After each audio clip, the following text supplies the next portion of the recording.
15-year-old student Wandalise Barrios and her mother, social worker Maria Barrios, are suing Wandalise's boyfriend, 18-year-old Eric Rivera, and his mother, business owner Miriam Rivera. Maria says Miriam ran her off the road and vandalized her car. Miss Barrios, is this your daughter? Yes, ma'am. Sit down. And is this your son? Yes, ma'am. You sit down. Miss Barrios, it's your claim that Mrs. Rivera vandalized your car with you in it. Is that right? That's correct. And Miss Rivera says that she was angry, but she did not, in fact, damage your car at all. Now, what I gather is that your daughter was dating her son. Correct. These two. That's correct, Your Honor. And it's your claim that Mrs. Rivera didn't like the idea of her son dating your daughter. Is that true? Yes, ma'am. You weren't happy with this relationship? Correct. So why don't you tell me what happened on the day that your car was allegedly vandalized? On July 3rd, her son called my daughter, and they wanted to meet us in the fireworks. Okay, so it was July 4th weekend, there were fireworks. On the 3rd, and yes. Did he come to your house, or did you pick him up? And we met him in the fireworks in Altamont. Is that right? Yes, it is. You met where at a park or something where they were having fireworks? Yes, ma'am. Okay. You watched the fireworks, and then you were ready to go home? That's correct, Your Honor. Good. Now tell me what happened. Okay, when we dropped him off in his house, and the defendant, she drove in front of my car, and she started yelling, threatening, and she tried to break my window, and her son came up and went right there in front of us. Just a second.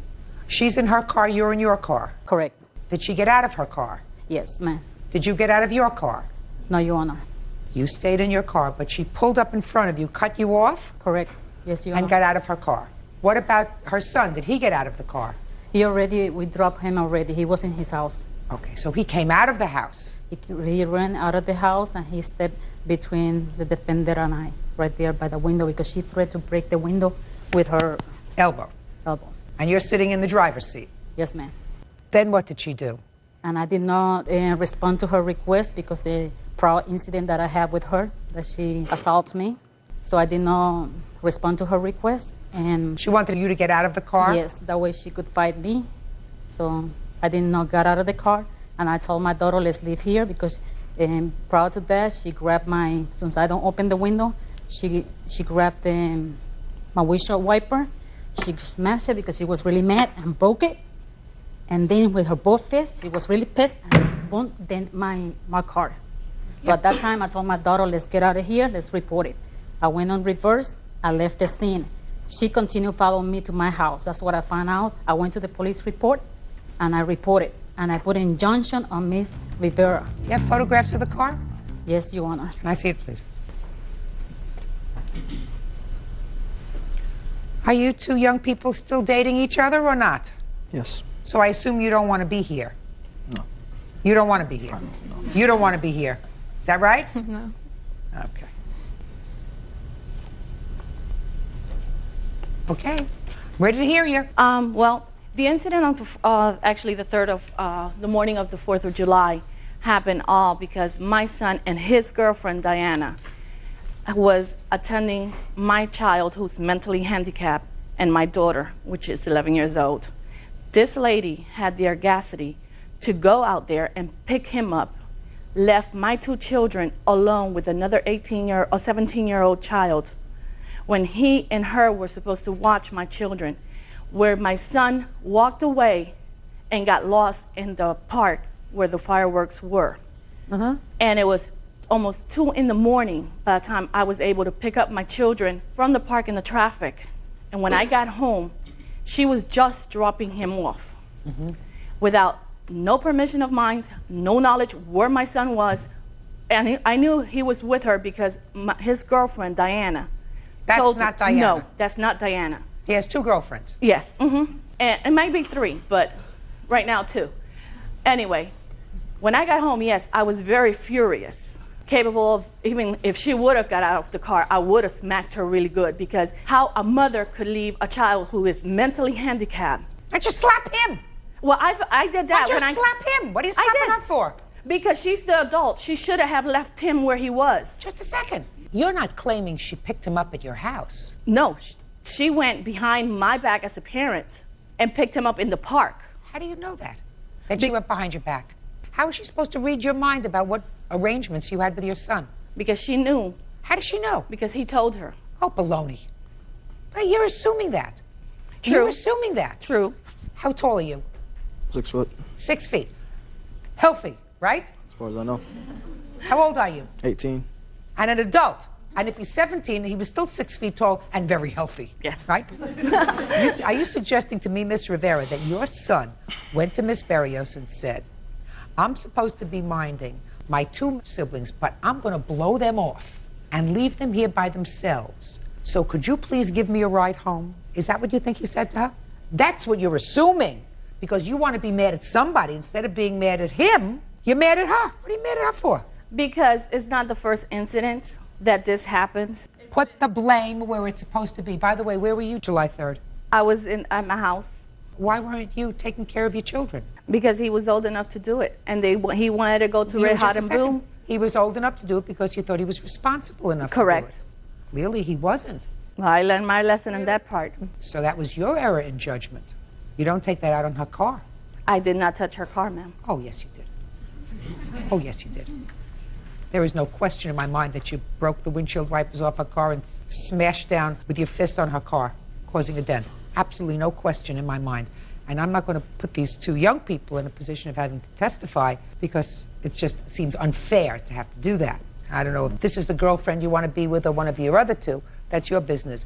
By the way, he probably does have other girlfriends. You understand that? Yes. Let me see the estimates of the damage to the car. Do you work? Yes. No, ma'am. What do you do? I'm a student. I have 3 estimates, and the cheapest estimate to do the work is $1,321.89. Is that right? That's correct, Your Honor. You know that they're still dating? Yes. You resigned yourself to that? Actually, as long as he lives under my roof and I pay for his school, he have to abide by my laws. Which is? They want to see themselves, they could see themselves out of her house. I don't want him in her house because they're in illegal activities. And if he's in her house and there is a bus in her house and my son is put in jail for something that he haven't done, I'm going to hold her responsible for my Why son's don't you hold liberty. him responsible? He's 18 years old. He's 6 feet 1. You think that she can keep him out of her house? Yes, she don't have to open the door. Miss Rivera, you rely on him a lot? Yes, I do. I assume that you did rely on him a lot. Yes, I'm a single parent. I raised them by myself. You got to corral him. If you can't do it, don't expect other people to do it. If he doesn't follow your directions, and what you're saying is as long as he's living under my roof, breathing the air that I pay for, turning on the electricity that I pay for, eating the food that I pay for, then go out, get yourself a job, live on your own. You can do whatever you want to do. That's right. Your problem is that he is of help to you in the house taking care of your 13-year-old son. Yes. Yeah. Okay. Judgment for the plaintiff in the amount of $1,321.89. That's Case number 363 on the calendar in the matter of King versus Collier. Parties have been sworn in, Judge. You may be seated. Folks, have seats, please. Miss King, according to what I've read, the defendant was your former boyfriend. First, you say about a little more than a year ago, he had an accident with your car, which you paid for, which he said he would take care of. Then you claim to have expended a certain amount of money for remodeling of a condo that he had purchased, also with the agreement that he would pay you back. When you broke up, somehow you got him to sign a promissory note for all this money, or I think $3,200. Mr. Collier says the following. He said that you caused the accident to the car yourself, that he never borrowed any money from you, that the remodeling that you did to the condo, which had belonged to his uncle, was your own choice. The only reason he says that he signed this promissory note was that you were holding some money of his that you had gotten your hands on. You told me you wouldn't give him the money unless he signed the note. So he signed the note under duress. That's your defense. Yes, Your Honor. When was this accident with the car? It was back in July of 2001. And tell me about the accident with the car. We were leaving a parking garage in Ybor City, and we were looking for the ticket that you give the attendant whenever you leave, and we couldn't find it, and we had pulled in already, so he went to back up, and as he backed up, he tore the whole bumper off the front of the car. So it's the bumper that you're talking about? Correct. You remember that, sir? Yes, Your Honor. I don't remember it that way, though. Who was driving? I was driving. Okay. So do you have insurance? Yes. So did the insurance cover the damage? No, my deductible was $500, and it only cost $335. Okay. Did you agree to pay that? I never agreed to pay that, Your Honor. So give me your version of the events. You're driving, the bumper comes off the car. How did the bumper come off the car? I actually wasn't driving. We had gone to the You parking... just told me you were driving. Oh, I was in the driver's seat. We had just backed out of the parking garage spot that I was in, that she had parked in. Yeah. And the angle that I pulled back, that, you know, having no idea how she had left the wheel cocked, it caught on the edge of the wall and it ripped her bumper off. The wall didn't move, sir. The car moved. I agree, Your Honor. Good. Okay. So that's $335. Did you ever say that you would pay to have that bumper repaired? No, Your Honor. The reason I agreed or told her I wouldn't pay her back for that is the fact Would that... or would not? Would not. Is because she was drunk. Too drunk to drive, asked me to drive, handed me the keys, and that's the only reason I was driving. I was trying to do her a favor. Is it true that you gave him the keys to the car because you had been drinking? Yes. Okay, fine. Don't drink. What's next? I had loaned him, actually first he started living with me and he agreed that he would pay a third of the rent and a third of the utility bills. For how many months? Just for 1 month. And what's the rent? It was $800 and we divided it and he would have paid $266 for the rent and it was $74 for a third of the utility bills. And he also borrowed money to pay his car payments and he borrowed money to pay his cell phone bills. What was his car payment? I don't have that written down exactly. $158.73, Your Honor. And I paid it quite a few times. And I probably have paid it more times than I had even... I can't keep track of that. What kind of a way is that to have a loan, madam?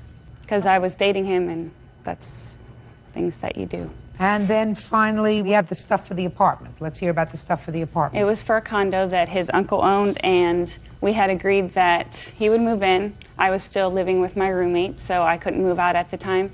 And I said that we agreed that whenever time came that my lease would be up, that I would buy the place from his uncle, and that's why I would do the remodeling, and that he would also pay for that. That you would buy the place from his uncle? Mm-hmm. You? Yes, later.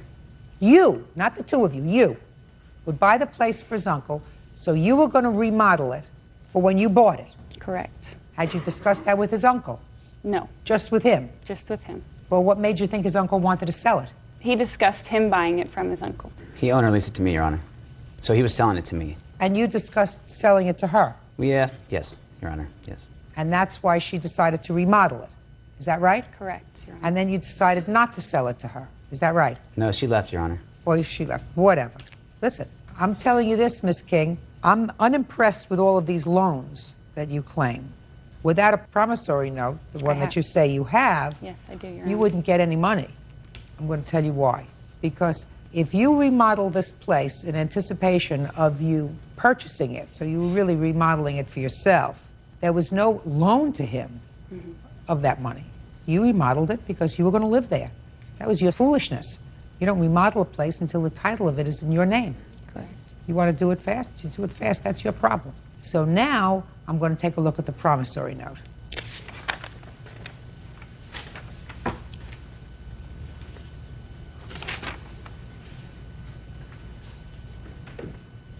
Okay, so I have a promissory note for $3,200, sir, that you signed. Yes, Your Honor.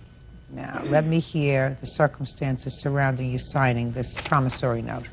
She left on the 4th, and when she left, she had some cash in my with 4th her. of? March. When she did so, she didn't realize, I think, that she had some cash with her that I needed for my mortgage payment due on the 7th. Mortgage for what? To my uncle. You mean your rent? Well, he's taking it off the principal, so he's selling. He's holding the note for me. But the mortgage payment was due on the 7th, and on the 4th she left with my cash. I couldn't raise the $350. How did she get your cash? I was having her hold it for me. I think we were going to deposit But in the you bank. speak slowly, sir. I can't follow sorry. you. I'm old. Yes, Your Honor. She had my cash with her because she was holding it for me so that I would not spend it. How much cash was she holding? $350. Okay, go ahead. And on the 8th, a day after my mortgage was late, she agreed to go ahead and give me the cash, but only if I would sign the promissory note. And since I know their means of getting the cash that quickly, I went ahead and signed the note. Did you have his money? Yes, Your Honor. He had been staying at my place and left it. And so you took the money and said, you want your money back? Is that right? Well, it was in my... Oh, you want your money back? You're going to sign this note? Correct, Your Honor. Is that what happened? Yes. That's duress. You can't do that. Judge Judy will continue in a moment.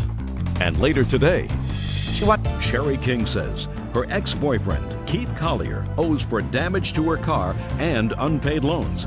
Keith says he owes her nothing. As I said to you before, Miss King, but for the promissory note, I would find that there was never a loan made. With regard to the automobile, you were drunk, which is the reason he drove. He's backing out of a spot, not purposefully. He wasn't backing out of a spot. He was backing out of the actual toll booth that he Whatever. had pulled into. Not I did not pull into there, Your Honor. Whatever it was. But for the fact that the two of you had broken up, there's not a question in my mind that we would not be here over this bumper damage to the car. When you drive a car, you drive someplace, you go out, you're not supposed to get drunk so you can't drive at home. Okay? I don't know how much he had been drinking that evening, whether he had been drinking more than you or less than you. I assume that he had been drinking some too, which means that you're both stupid. Then we come to the bills. Bills that you say, well, he said he would pay me some rent, and then I paid for his car payment. I paid a lot of times. I paid his car payment more than once. I'm not sure about how many times. I don't get involved with that. This is a court. You're supposed to say, on September 1st, 1999, I paid a car payment. On September 16th, the year 2000, I made a car payment for him. I have that all written down here. This is his car payment. He asked me to please advance it, and if I would, he would pay me back in a month. That's not what this is all about. This is about a boyfriend and girlfriend situation where you give him money. I don't know whether he ever gave you money. No, Your Honor. Probably not. Well, that means that you're not too. Right? The only thing that you thought that you did that was clever was having him do the promissory note for all this money that you thought he owed you. The only problem is you forced him to sign it. You were withholding his property. And if you withheld his property and said, unless you sign this note, I'm not going to give you the property, that is duress. So you get zippo, nada, nothing. Your case is dismissed. Goodbye. Parties are excused. You may step out. Just hopefully no one will ever have to deal with him the way I had to deal with him. I'm glad to see that justice was served. Because he's a loser and he will scam anyone out of anything. I feel bad that Ms. King feels like she was ripped off and misled by me. Every week he would say that he would pay me the money, and then he would say, oh, I spent it on this or I spent it on that, and never came through with it. I'm sorry that I had to come to a court battle. She could have settled it outside very easily. Don't give money to anyone unless you have anything signed, and don't deal with idiot con artists like that. Worked out pretty well for me, didn't it? And now the next case. All parties in the matter of Berrios versus Rivera, step forward, please. This is case number 456 on the calendar in the matter of Wells versus Howells. Parties have been sworn in. Judge, you may be seated. Ladies, have seats, please. Mr. Wells, according to what I've read, sir, you and the defendant had a glorious 11-year relationship. Sometimes on, sometimes off. Now it's off. It's over. But about 2 years ago, when it was over, it is your claim that Miss Howells, while you were incarcerated on some kind of domestic dispute, she stole all of your personal property. So that's the first part of your lawsuit, that you want your personal property from 2 years ago. Yes. Then, more recently, in 2002, you got back together again. And you claim that you proposed marriage, and you gave her a ring. And then a month or so later, the relationship ended for good, so you want the ring back. Yes. Miss Howells says that she deserves the ring. She doesn't even address the stuff, but she says she deserves the ring after 11 years of being with you. And she's counterclaiming because she says in November, which is the date of the final breakup, that you assaulted her, and she wants to be compensated for her pain and suffering, whatever medical bill she has. So I'm not going to get into what you say Miss Howells took 2 years ago, and I'm going to tell you why, sir. Have you been incarcerated for the last 2 years? No. Then would you like to tell me why you did not pursue this matter for 2 years? Well, Your Honor. I know who I am, so just tell me why.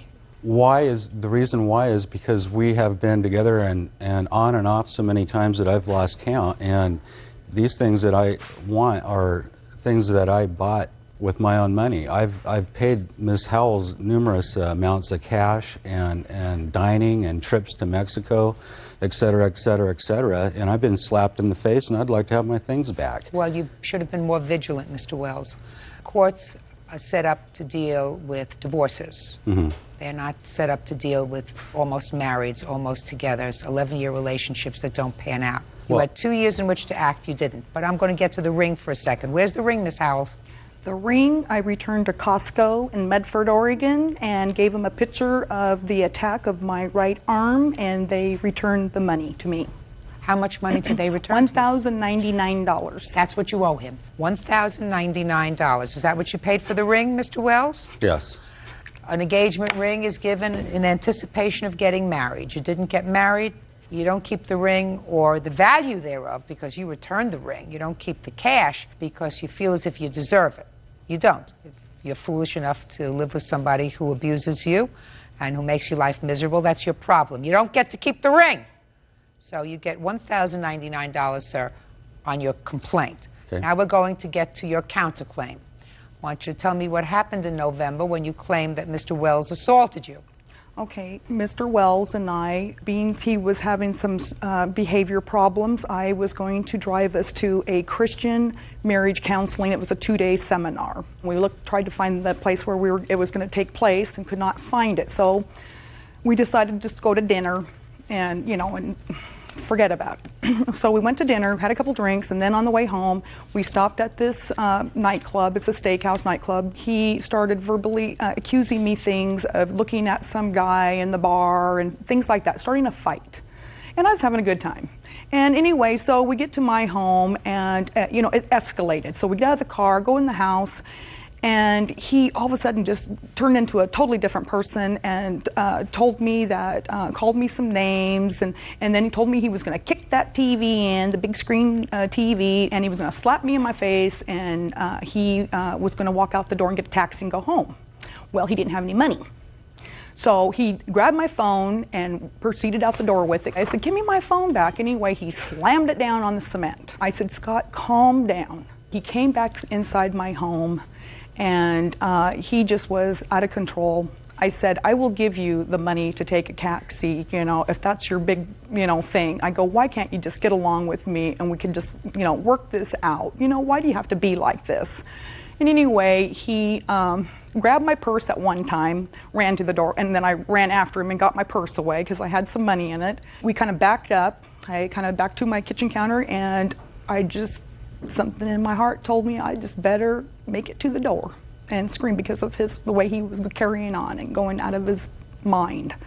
And anyway, so I ran to the door, got the door open. I opened the door with my right hand, and I got to scream out for help, and he immediately grabbed my right arm. It's really hard, and he covered up my mouth, dragged me to my office. It's a second bedroom I use for my office. He dragged me in there and told me the police are going to come, and how much he loved me, and he just carried on, please, tell him I left, because actually when he grabbed me on my arm and grabbed me around my face, I thought he was going to kill me.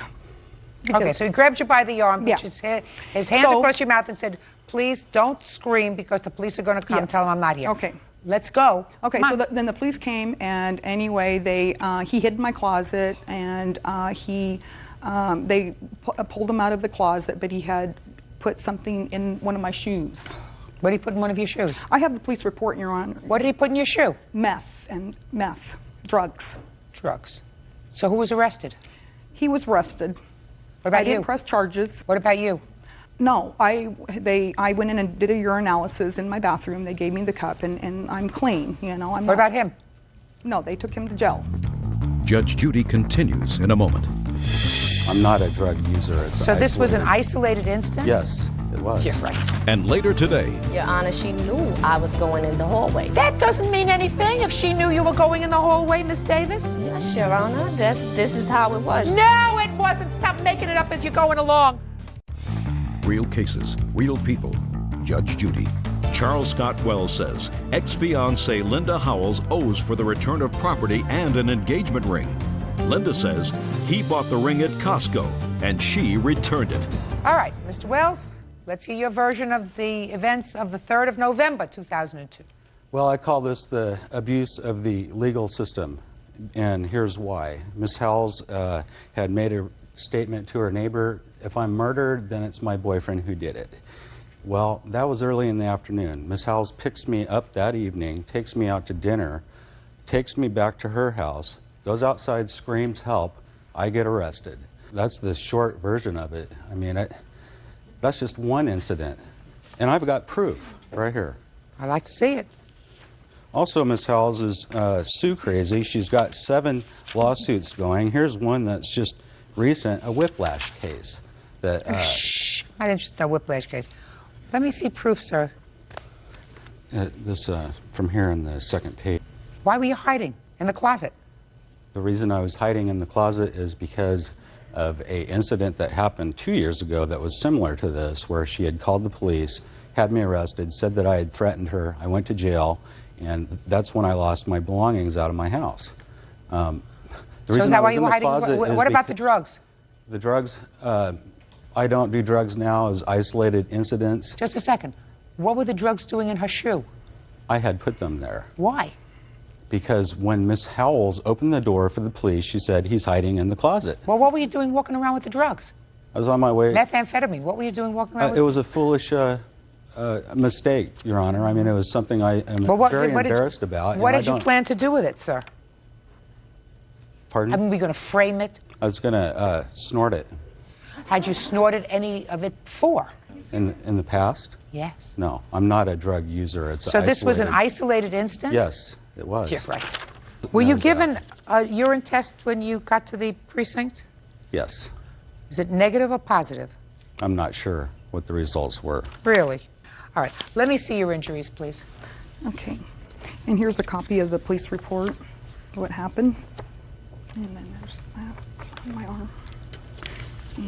And then the incident of it was actually a year prior, November 23rd, 2001. I'm not interested in what happened the year before. I'm not interested in his property that happened the year before. I'm not interested. Okay. Oh, this is a bad bruise.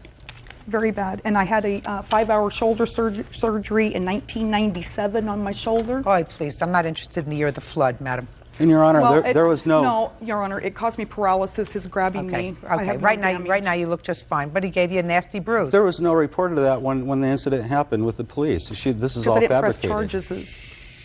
I tried to protect you. You admitted to the police, sir, that you last snorted the meth earlier that evening. Yes, I did. Your Honor, I went down the wrong path there. And Fine, well then what you did, know. sir, you went down the wrong path, and what happened is... But the drugs have not... No, listen to me. You went down the wrong path, sir, and what happened when you go down the wrong path and you snort drugs earlier in the evening, your behavior changes. Mm-hmm. Even your memory of events change. Because what you told me happened was that she set you up that night. She did. That she came to take you to dinner, and she drove you home to her house, and then she ran outside and screamed for the police so that she could have you arrested. If that's really what you think, I feel sorry for you. If that's what you want me to believe, I feel sorry for me, because it's not what happened, sir. Well, Your Honor, What happened is you got into an argument with her. You were behaving irrationally. You were a little bit sweaty. I don't know what your circumstance is as we stand here today, and I'm certainly not going to ask you, but I will tell you that night you were acting a little bit irrationally. She went outside and screamed for somebody to call the police, and you got busted, and you got busted for either a disturbance at her home and or the drug possession. You probably pled guilty to the drug possession. Is that a fair statement? Well, Miss Howells was arrested for marijuana that evening. Did you? She was partying with me. Did you plead guilty to the drug possession? Yes, I did. Okay. So that's over. Yeah. So that part is. I haven't tried that part is over with. As part of what happened in the course of that evening, sir, you bruised her very badly because you didn't want to get. Oh yeah, you did. That picture could be from anything. If she was injured, wouldn't she have told the police that night when I was arrested? A black and blue mark like that doesn't come out 2 seconds later. It comes out. That's what happened. You grabbed her inside. You mean you didn't punch her? She didn't say, he punched me, he kicked me in the back, he threatened to stab me. He said you grabbed her by the arm, which you did, in order to take her inside to shut her up. You were acting irrationally. I don't think that she was seriously injured that night. I don't believe that. But I believe she was injured sufficiently enough to cost you $1,099, which is the cost of the engagement ring. So your claim is dismissed, as is your counterclaim. That's all. Parties are excused. You may step out. I feel like this is a defeat for men that have women abusing the legal system to get material things from men. He makes up stories and he actually believes them. And now the next case. All parties in the matter of Davis versus Wallace. Step forward, please. 26-year-old homemaker Shoshana Davis and her son, 7-year-old Raleek Wilkes, are suing her aunt, airport security screener Yvette Wallace, for causing her son's finger to be severed. Miss Davis, Miss Wallace is your aunt, is that right? Yes. And this is your son. Yes. He's 7? Yes. And what's your first name? Raleek? Raleek. Yes. Miss Wallace, this is your daughter. Yes. You like him? Yes. Is that right? You play together occasionally? According to your complaint, Miss Davis, you were at your aunt's house, socializing, Yes. sitting in the kitchen, having a cup of coffee, Yes. and the kids were playing. Yes. And at some point, this young lady went into the bathroom. Yes. According to you, she slammed Raleek's finger in the door, causing the tip of his finger to come off. Yes. And then you took him to the hospital, and they had to find the tip of the finger, and you say Miss Wallace didn't get the tip of the finger there fast enough. To make a long story short, Raleek is missing a little piece of his finger. And you want your aunt to pay for all of his medical bills and for pain and suffering. You want her to pay you $5,000, right? Yes. Real cases, real people. Judge Judy. You're sitting with your aunt in the kitchen, having a cup of coffee. What happens? Was he in the kitchen with you and followed her into the bathroom? No, he wasn't. They was playing in Christina's bedroom. Right. Christina runs into the bathroom after hitting Raleek. And She hit him? Yes. Where did she hit him? On my leg. You mean she hit you because she was angry with you? No. Was she playing around? Huh? Yes. Sure she was. And then she went into the bathroom. What did you do, Raleek? I ran after her. Right. And she slammed the door? Yes. And you got your finger caught in the door? Yes. So? That's what happened. Yes. And I'm suing because it's his left hand. He cannot participate in certain activities in school because it's his left hand. Should have watched him more carefully, Miss Davis. You're his mother. Why didn't you watch him? I was not in the apartment. I thought you said you were in the apartment. Miss Wallace, he was in Miss Wallace's care as I was in the hallway. Now, just a second. What do you mean he was? Shh, just a second. Your Honor, right? Yeah.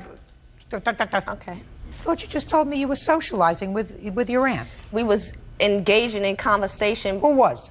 Me and the other tenants that live inside the projects. There was an incident in the building, and I was standing in the hallway. I was not in the apartment at the present time. Just a second.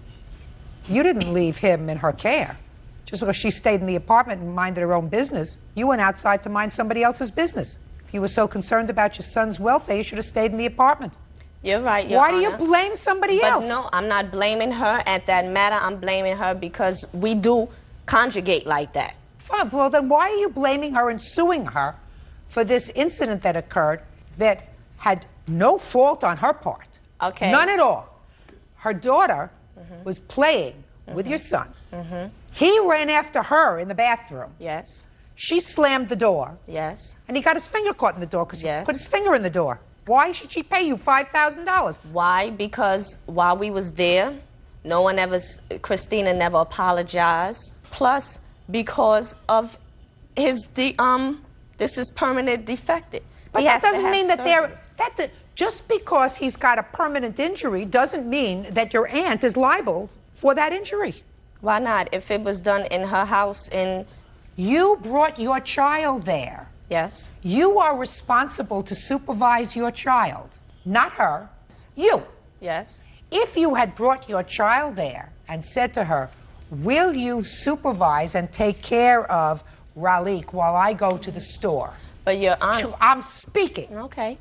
And she said, I will take care of him. Then you might have a case against her for inadequate supervision. Yes, Your Honor. But you're there. You're his mother. He's hurt. Yes. He's hurt while in your care, Just because you walked outside to be a yenta in the hallway doesn't mean because you left her in the apartment that she's responsible. No, no, no, Miss Davis. You're still responsible. Your Honor, she knew I was going in the hallway. That doesn't mean anything if she knew you were going in the hallway, Miss Davis.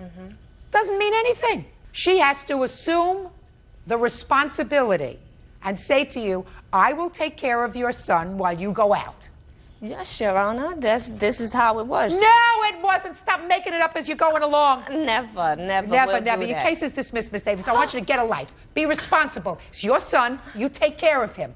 Not somebody else. It's not her fault. But, Your Honor, you didn't even look at his finger. It doesn't make any difference what happened to his finger, madam. He's your child. You are responsible for supervising him and taking care of him. And don't make it somebody else's fault. It was your fault that you didn't watch him more carefully. If you did, he wouldn't have had his finger chopped off. It's not her fault. She went into the bathroom. They were playing. She slammed the door. His finger was in the door. You don't make a lawsuit out of nothing.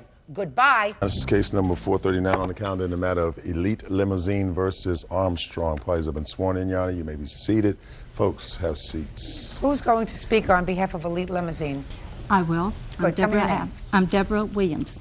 Well, it's an interesting case. You provided limousine service for the defendant's wedding. Picked up the defendant, and I assume the wedding party at the church and took them to where they had to go. Your bill for the evening was $795, something like that. Yes, Is that right? Yes, ma'am. The defendant refuses to pay. The defendant says that it was very nice of you to send the limousine. She never hired you. Correct? Yes, ma'am. Okay. When were you married? October 26th. Where? At Zor United Methodist Church in Greer, South Carolina. How big is this town in Carolina? It's not a very big town. How many churches are there? Probably 30. Was this on a Sunday? It was a Saturday. Is it your experience that all 30 churches, or most of them, have weddings on Saturdays? Usually, yes, ma'am. Booked a lot in advance, right? Mm-hmm. So you want to try to explain to me your theory of how they arrived at your church to pick you up at your wedding on the 26th of October, just at the time that you and your wedding party were leaving the church. Explain that to me. Well, it started about a month and a half prior to my wedding. I was calling around numerous places to get prices on limos. I contacted Elite Limousine at the time of contact over the telephone. I spoke with a lady and I told her I needed a limousine for my wedding. She asked me to give her the specifics, where the church was, what time my wedding was, how long I would need the limo and so forth, and that she would put the man on the phone with me that would take the information down for me. Go ahead.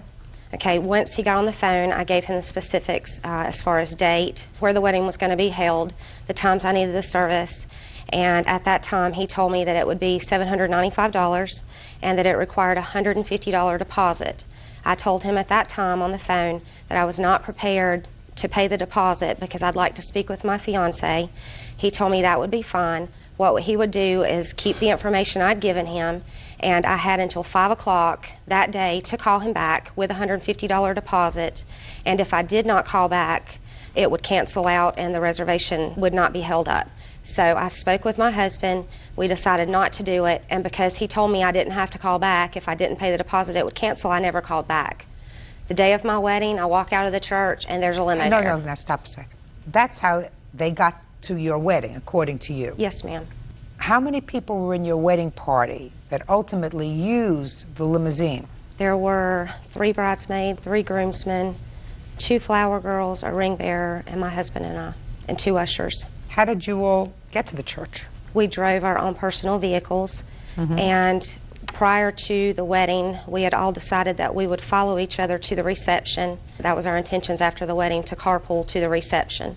So you gave up the idea of hiring a limousine? Yes, ma'am. Go ahead. So after my wedding, we walk out of the church. The limo's there.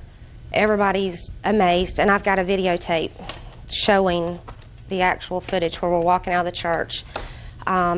As we walked up to the limo driver had the door open, and he was standing there, and I said, "What is the limo for?" And he said, "Are you Sherry Armstrong?" And I said, "Yes, I am." And he said, "If you're Sherry Armstrong, this limo's for you."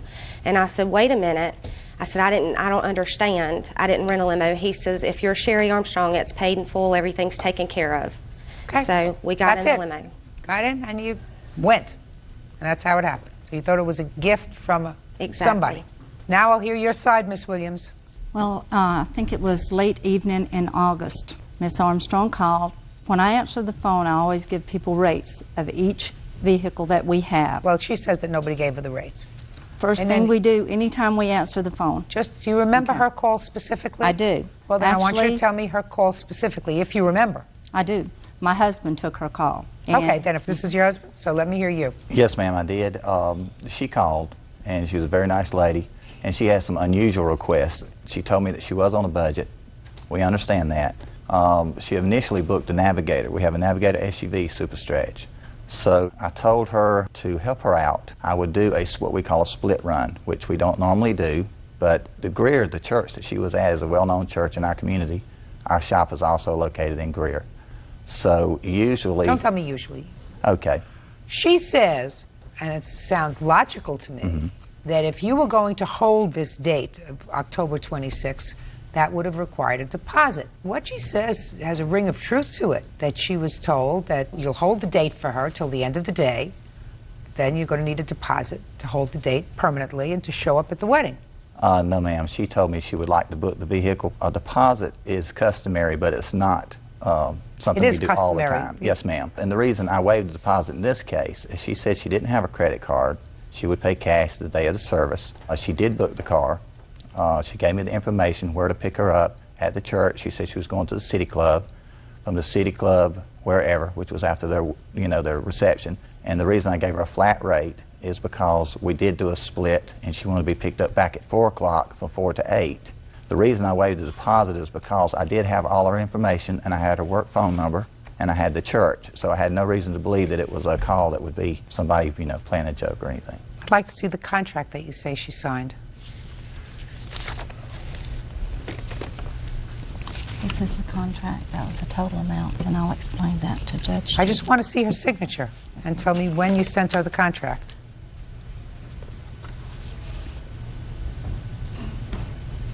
Well, this was signed on the day of the wedding. Yes, ma'am. We send the contract with the drivers unless they request it in advance, and then we faxed it to them. But since it was not requested, we always send it's considered a trip sheet. Each driver has that with them. Tell me about this contract. Okay.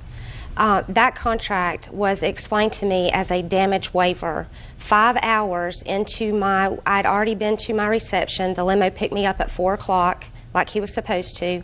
At 4 o'clock, we went to the church. We cleaned the church up. We left the church, and we were at a gas station 5 hours into the reception. The limo driver comes up to me. That was on a clipboard.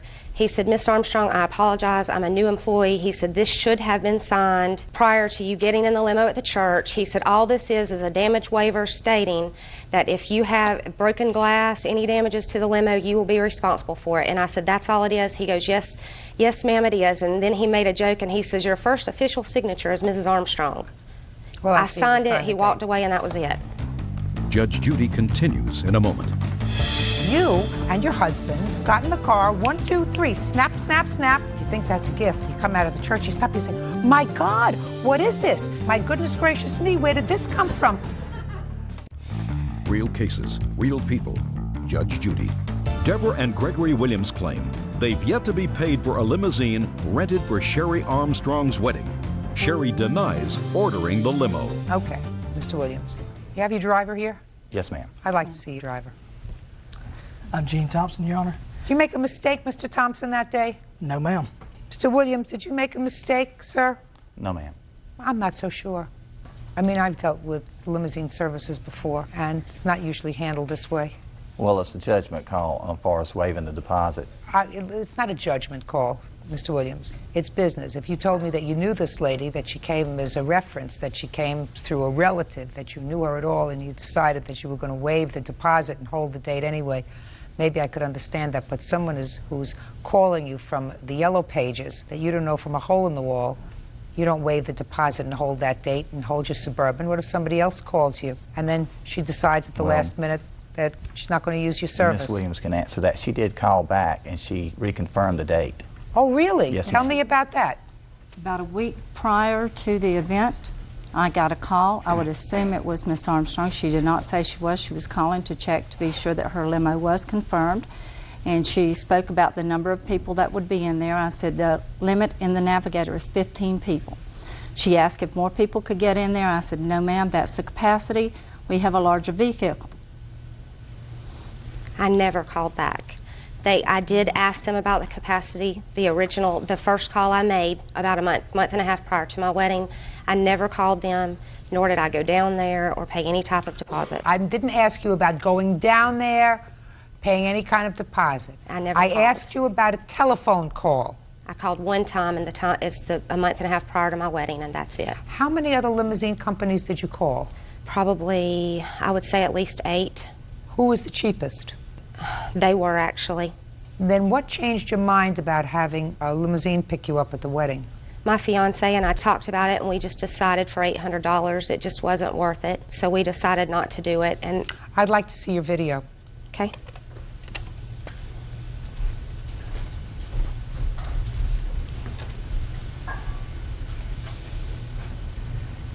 This is right after our pictures were taken in the church. We were coming out. I'm watching you.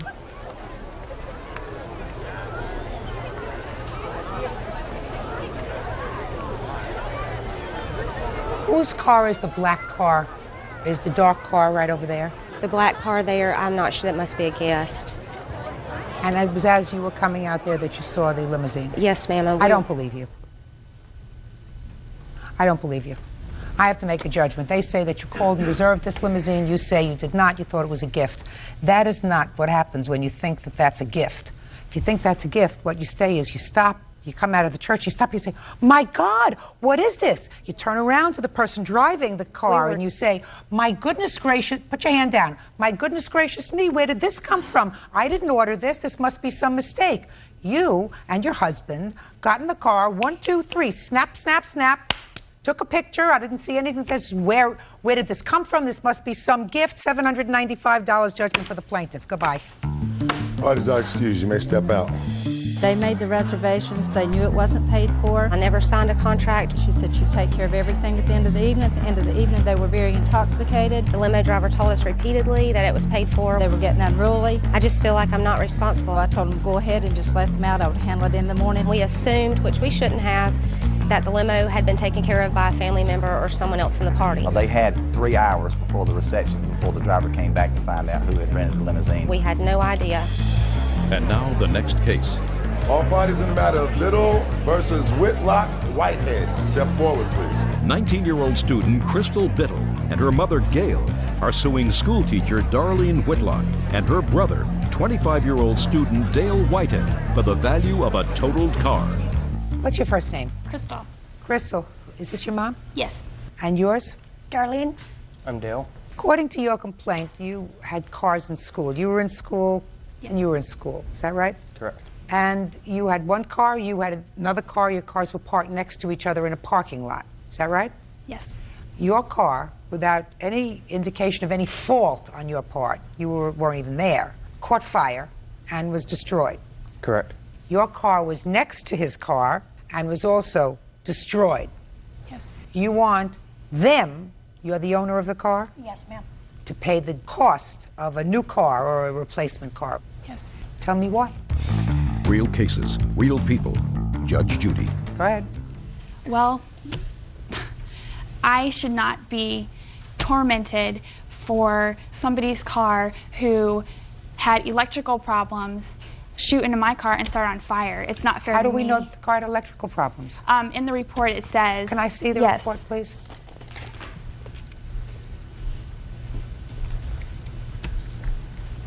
Let's see what it says.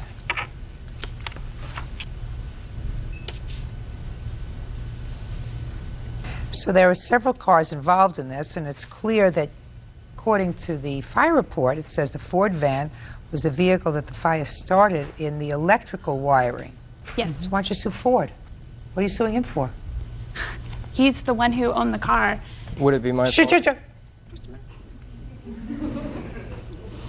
Why didn't you have insurance on your car? I had liability insurance. Yeah, but you don't have collision, you don't have damage.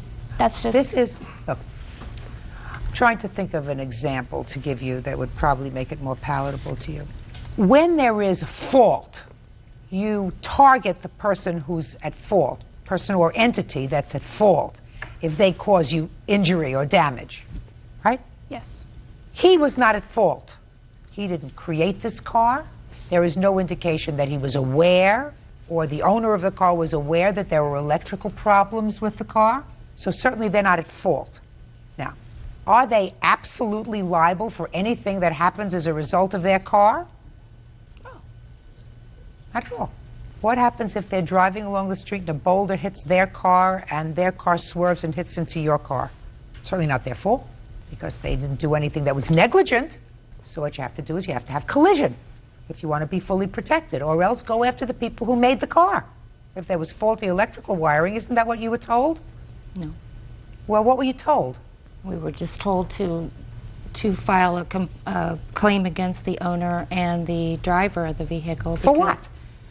Well, the vehicle was smashed in the front end of the vehicle, and the insurance company that he had didn't even send anyone out to look at their car to see if there was any evidence of any This problem. is the fire department report. The fire department report says that it was an electrical fire. Right. Well, what we were saying is that we believe that there probably were problems with the van that they were aware of. Show me. Just a minute. Then if what you're saying to me, Ms. Biddle, is accurate, that they had knowledge that there was something wrong with their car, and yet drove it and thereby placed other cars at risk, then they would be responsible. I agree with you. Show me, give me proof, that they knew or should have known that there was something wrong with their car that could cause a fire, and then you get whatever you want. Do you have any proof? If anybody would have walked past that van, anybody would have known that there was problems with that van. It was rusted up, it was very old, and it didn't like it was taken care of very well. So That doesn't mean, listen to me, Miss Biddle, that means that the car will one day be driving along the road and stop running. That doesn't mean that it's going to explode in a fire. Miss Biddle, you need proof. Expert proof that, for instance, the car was in an accident. They were advised by a mechanic that unless it was fixed, the car could, by spontaneous combustion, start on fire. Because otherwise, there are lots of scenarios that are possible. It's also possible that somebody lit a match, opened the hood, threw it in the car, and caught on an electrical wire, and that's what they saw. They saw the electrical wires burned, that somebody else did that. Do you think that they would be responsible if somebody passed their car and, as a prank, took a match and threw it in the gas tank and the car exploded and your car was damaged? Do you think they'd be responsible? No. Why? Just a minute. Why not? Well, I mean, it was somebody else could have, done it just to get him in trouble, but someone else could have done something to destroy his car. It's not different. It's not different. You have to show a fault, that somehow these people knew that they were driving around in a dangerous vehicle that could cause damage to somebody else's property. And you don't have that proof, so you have no case. So next time you want to be fully protected, get collision. Case dismissed. Now, this is case number 440 on the calendar in the matter of Sullivan versus Sims. Parties have been sworn in, Judge. You may be seated. Ma'am, have a seat, please. Ms. Sullivan, I assume this is your daughter, is that right? And this is your son-in-law? Yes. Yes, Your Honor. According to your complaint, your daughter and son-in-law purchased a car that was for your benefit. Mm-hmm. That was back in March of last year. Correct. And the agreement was that you would make a monthly payment that would cover the car payment and insurance. Correct. To your daughter and son-in-law. Correct. And you would have the car, and when the car was paid off, I assume it would be yours. Is that right? Yes, Your Honor. So far correct? Yes, ma'am. You did have the car for a period of time. Then you had an accident with the car in Correct. a parking lot. And you called your son-in-law. Yes. According to you, you put a note on the car. Yes. Did you put the note on the other car, or did your son-in-law? I put it on the car that I hit, right Yes. next to me. On the note was? My name, phone number, and that I worked next door at Randall's, and the phone number. You believe he took the note off the car you hit? Yes. Because they never contacted Correct. you. And there was damage to that car. Yes. You didn't do that, did you, Mr. Sims? No, ma'am. And shortly thereafter, Mr. Sims repossessed the car. and sold it. You are suing, according to your complaint, for the whole value of the car. Correct. Which you're not entitled to. So let's be realistic. Let's say you're suing for the payments that you made on the car. April, May, June, July, and August, if you made the 5 months worth of payments. Mm-hmm. And I did not miss a payment. Okay. I was told... And that's your statement. I did not miss a payment. And that was our agreement, and he had no right to take the car back, right. And therefore I want the payments. How much were your payments each month? Well, he told me $200 when we signed the original agreement. $200 a month, that included insurance. How much was the insurance on the car, Mr. Sims? $62.96. Mr. Sims, how much did you pay for the car? I purchased the car for $1,500. I put $600 worth of repairs to the car because I purchased it damaged. Okay, and you sold it when?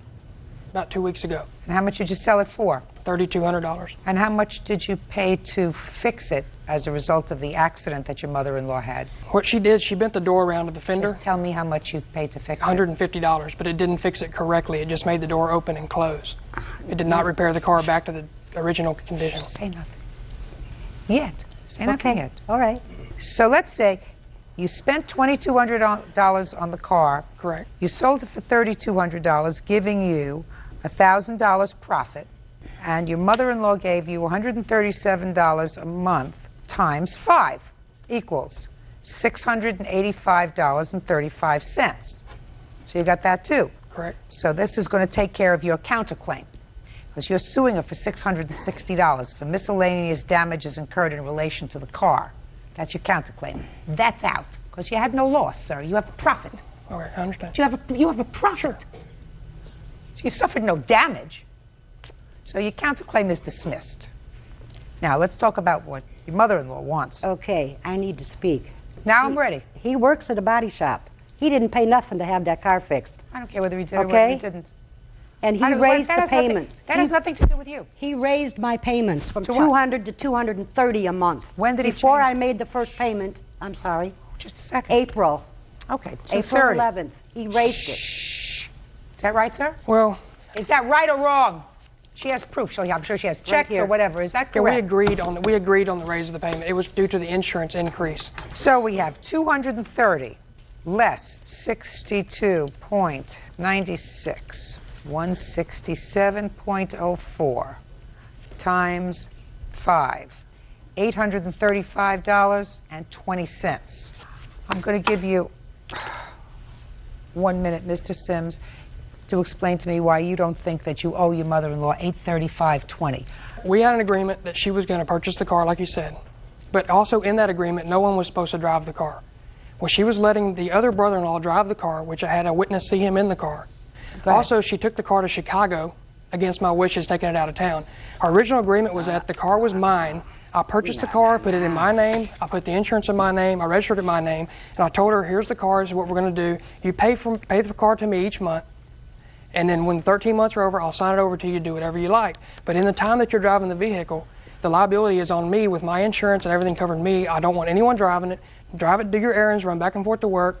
But I don't want the car leaving the state. I don't want the car going anywhere. Just keep it here in town. Mr. Sims, I read that. I read your defense, sir. However, your problem is you didn't take it back from her then. Okay, you're right. You took it back from her when she had an accident in the parking lot. I didn't take it back from her. What she did, she was letting people drive the car. Then when she damaged the car, then when she damaged the vehicle, she brought the car to me and handed me the keys and wanted me to fix the vehicle. The daughter-in-law got upset with me and mad because I wouldn't file an insurance claim against my own policy to make me pay the increase over the next 3 years. And so they started feuding all over again. That's when I talked with her and I asked her, hey, we need to do something different here. Can you go get a loan for the balance due on the car? I can sign the car to you and we can quit all this fighting and carrying on and be done with it. You can do what you like. She agreed to go get her own loan. Stop playing with the papers. Sorry. She went out, tried 2 or 3 different banks. No one would loan her the money because of her past history and her credit. It's so horrible she couldn't get it. So then she comes to me and says, you know what, I'm going to save the money for 6 weeks. Can you hold the car 6 weeks and I'll pay you in full? 4 weeks go by. She calls my wife and says, I got $20 to my name. I can't pay it. I said, okay, what are we going to do now? She said, well, I'm just going to take you to court and sue you for my interest. I said, well, how about I give you all your money back? I offered to give her every penny she paid, including the insurance. She agreed to that too. Then on Sunday morning, she calls and tells me, no, she don't want to do that either.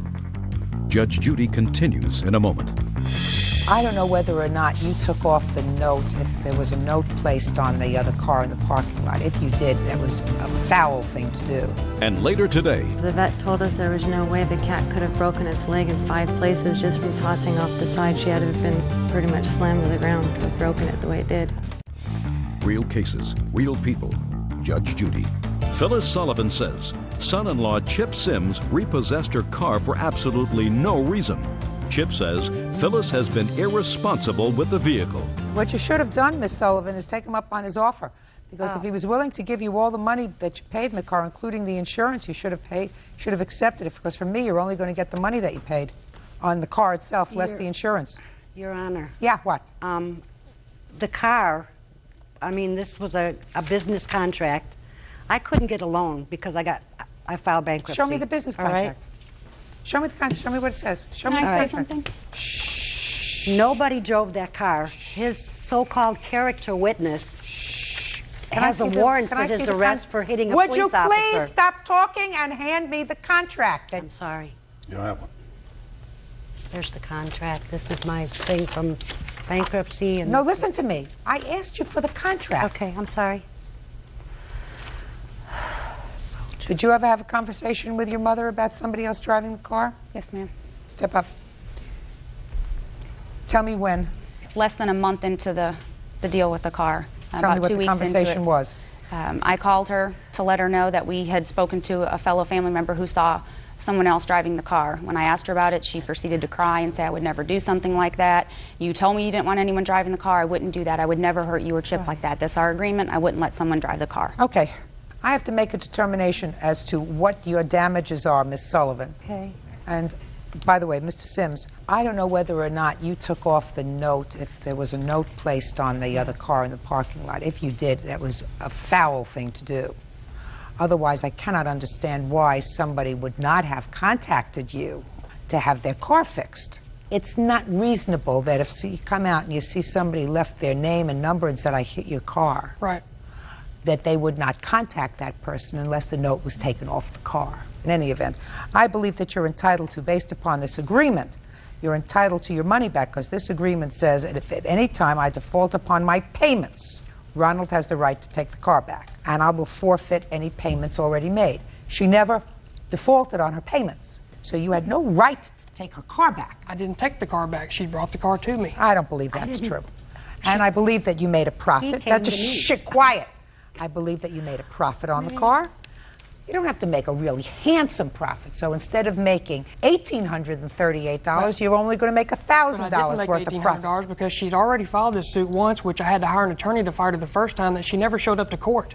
I don't have that. Listen to me, Mr. Sims. Mr. Sims. I've got the original court date and a dismissal from it.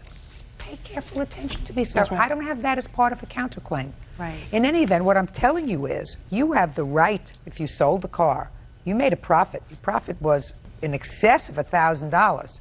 Well, I kept the car for 5 months waiting to solve this case, waiting to go to court, which we had our court date. She didn't appear. What difference does it make, sir? What difference does it make as far as the profit that you made? Right, exactly. She put in $835.20. That's less the insurance over a 5-month period, and she's entitled to get it back under your contract. That's all. Parties are excused. You may step out. I just want them out of my life. I just want to go on about my own life and let her live her life, let me live mine. He couldn't claim it on his insurance because he's got too many other insurance claims going on. This isn't the first time in my life my mother's disappointed me. My son-in-law, Chip, told me that I'm putting the stake in the family. We warned her before she filed this suit to let her know she would never see me and she would never see her grandson again. She continued to do it, and I'm going to stand by my word. I'm very hurt. I'm going to miss my daughter and my grandson. And now the next case. All parties in the matter of AG versus Horry, step forward, please. Rebecca Agee and her fiancé James Crane are suing their former friends Scott Horry and his wife Sarah for moving expenses and the value of personal property. The Horrys are countersuing for lost wages and emotional distress. Mr. and Mrs. Agee, you and the defendants had been good friends. According to you, you were living in Oregon. Is that right? Yes, Your Honor. And both couples decided that they would be better off in their lives if they relocated to Iowa. Now, who came from Iowa? We did, Your Honor. So you agreed to sort of split the costs of moving and travel together, and once You got to Iowa. Mr. and Mrs. Horry, we're going to help you find a job.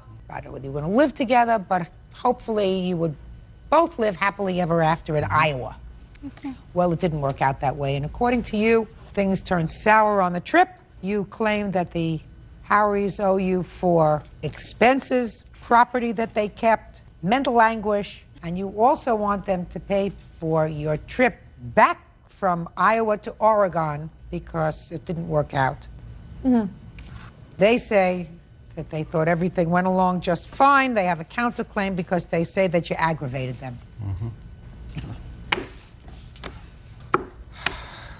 Breathe.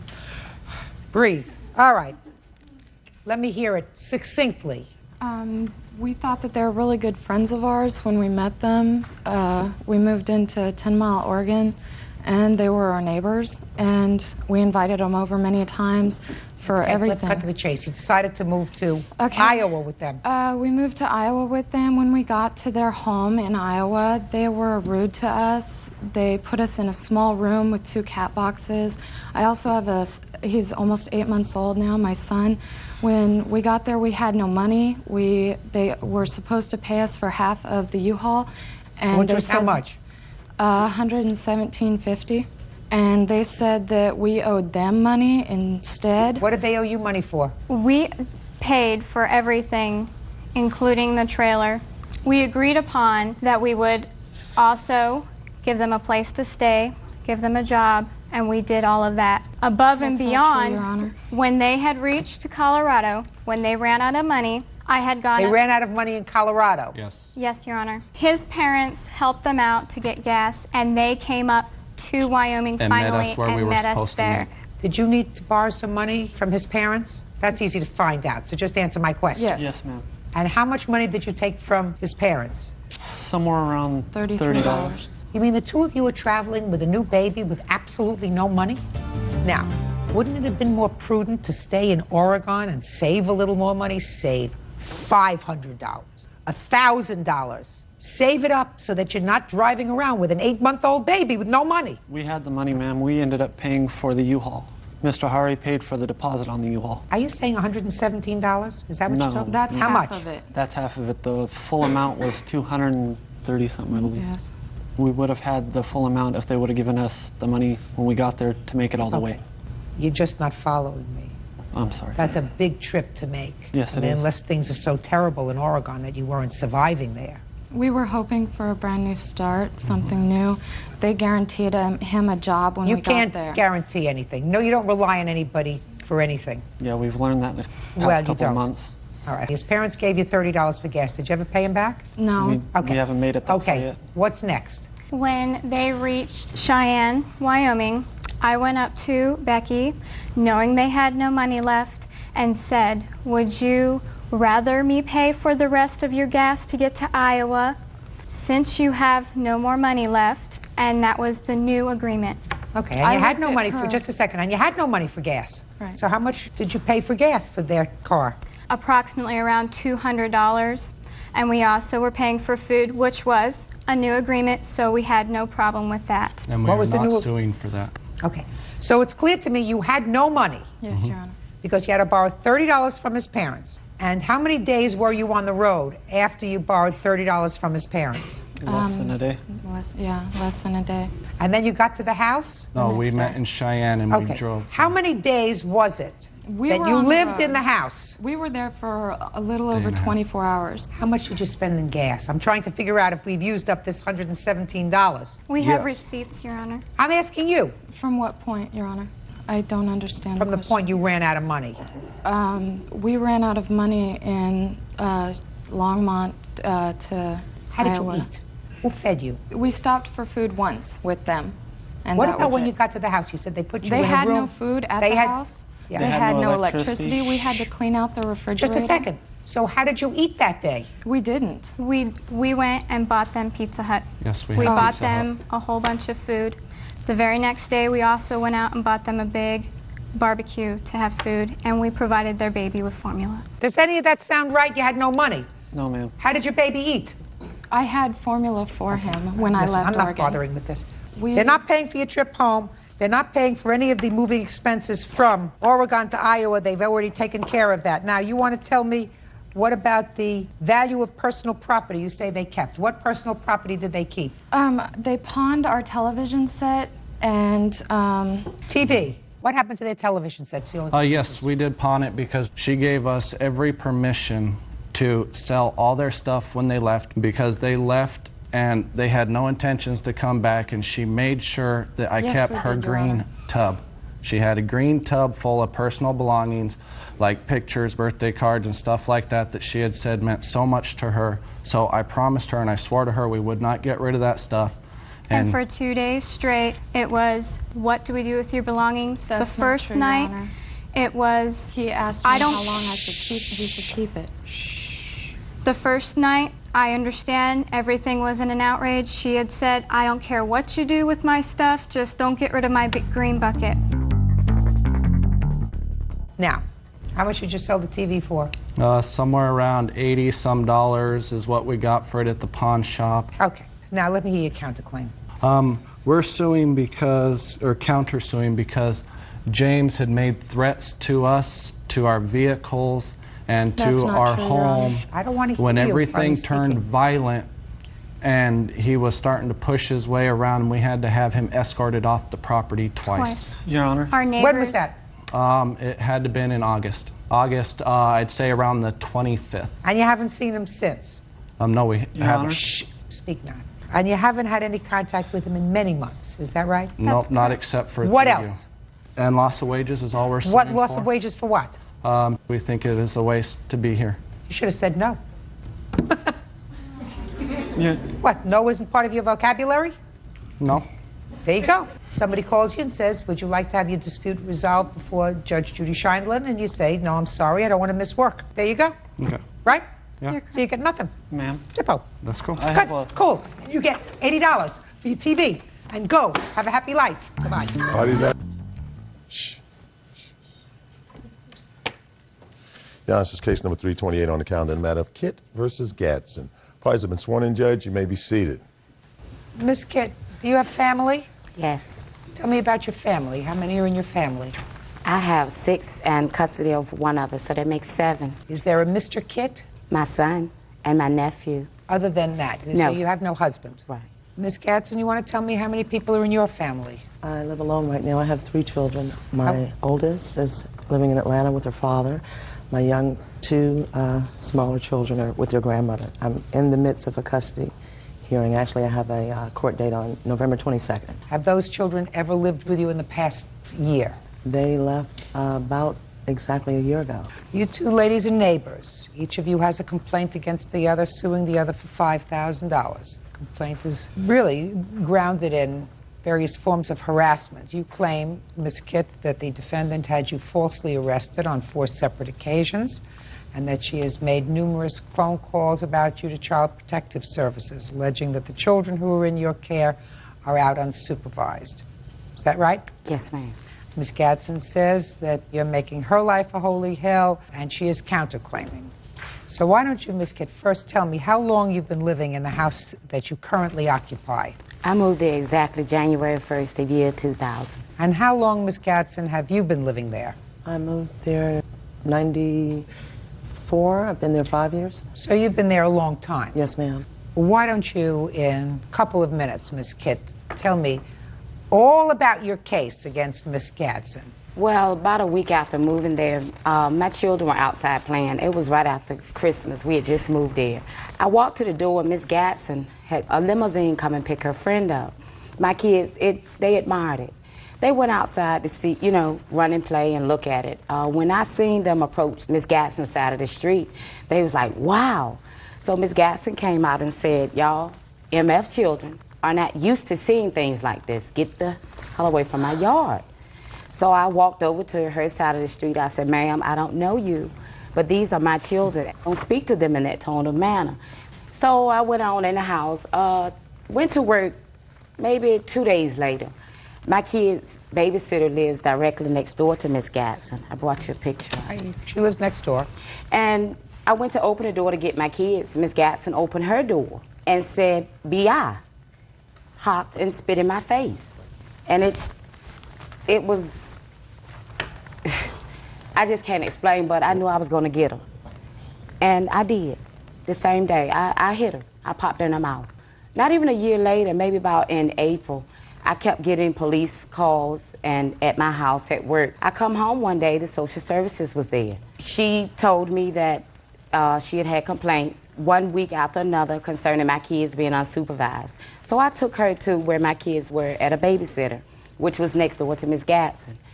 And they found no foundings. After they did all this, and I guess she couldn't have me locked up anymore, she started with having me arrested on false charges. I had to be bailed out of jail over and over and over again. Up until this day, I'm still being arrested. Arrested? Yes, arrested. You have the police reports? Yes, I do. Can I see them, please? I have some copies of those and the charges that were all dismissed.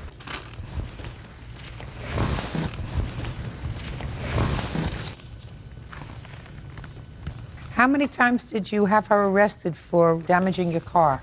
2 times, ma'am. Did you see her damage your car? Yes, ma'am. How come the charges were dismissed? The photos that I'd asked a friend to drop off for me at Walmart, they did not get same day, development. They had 4 days. And when I went to court the next day, I had to wait until the day after court to get the photos.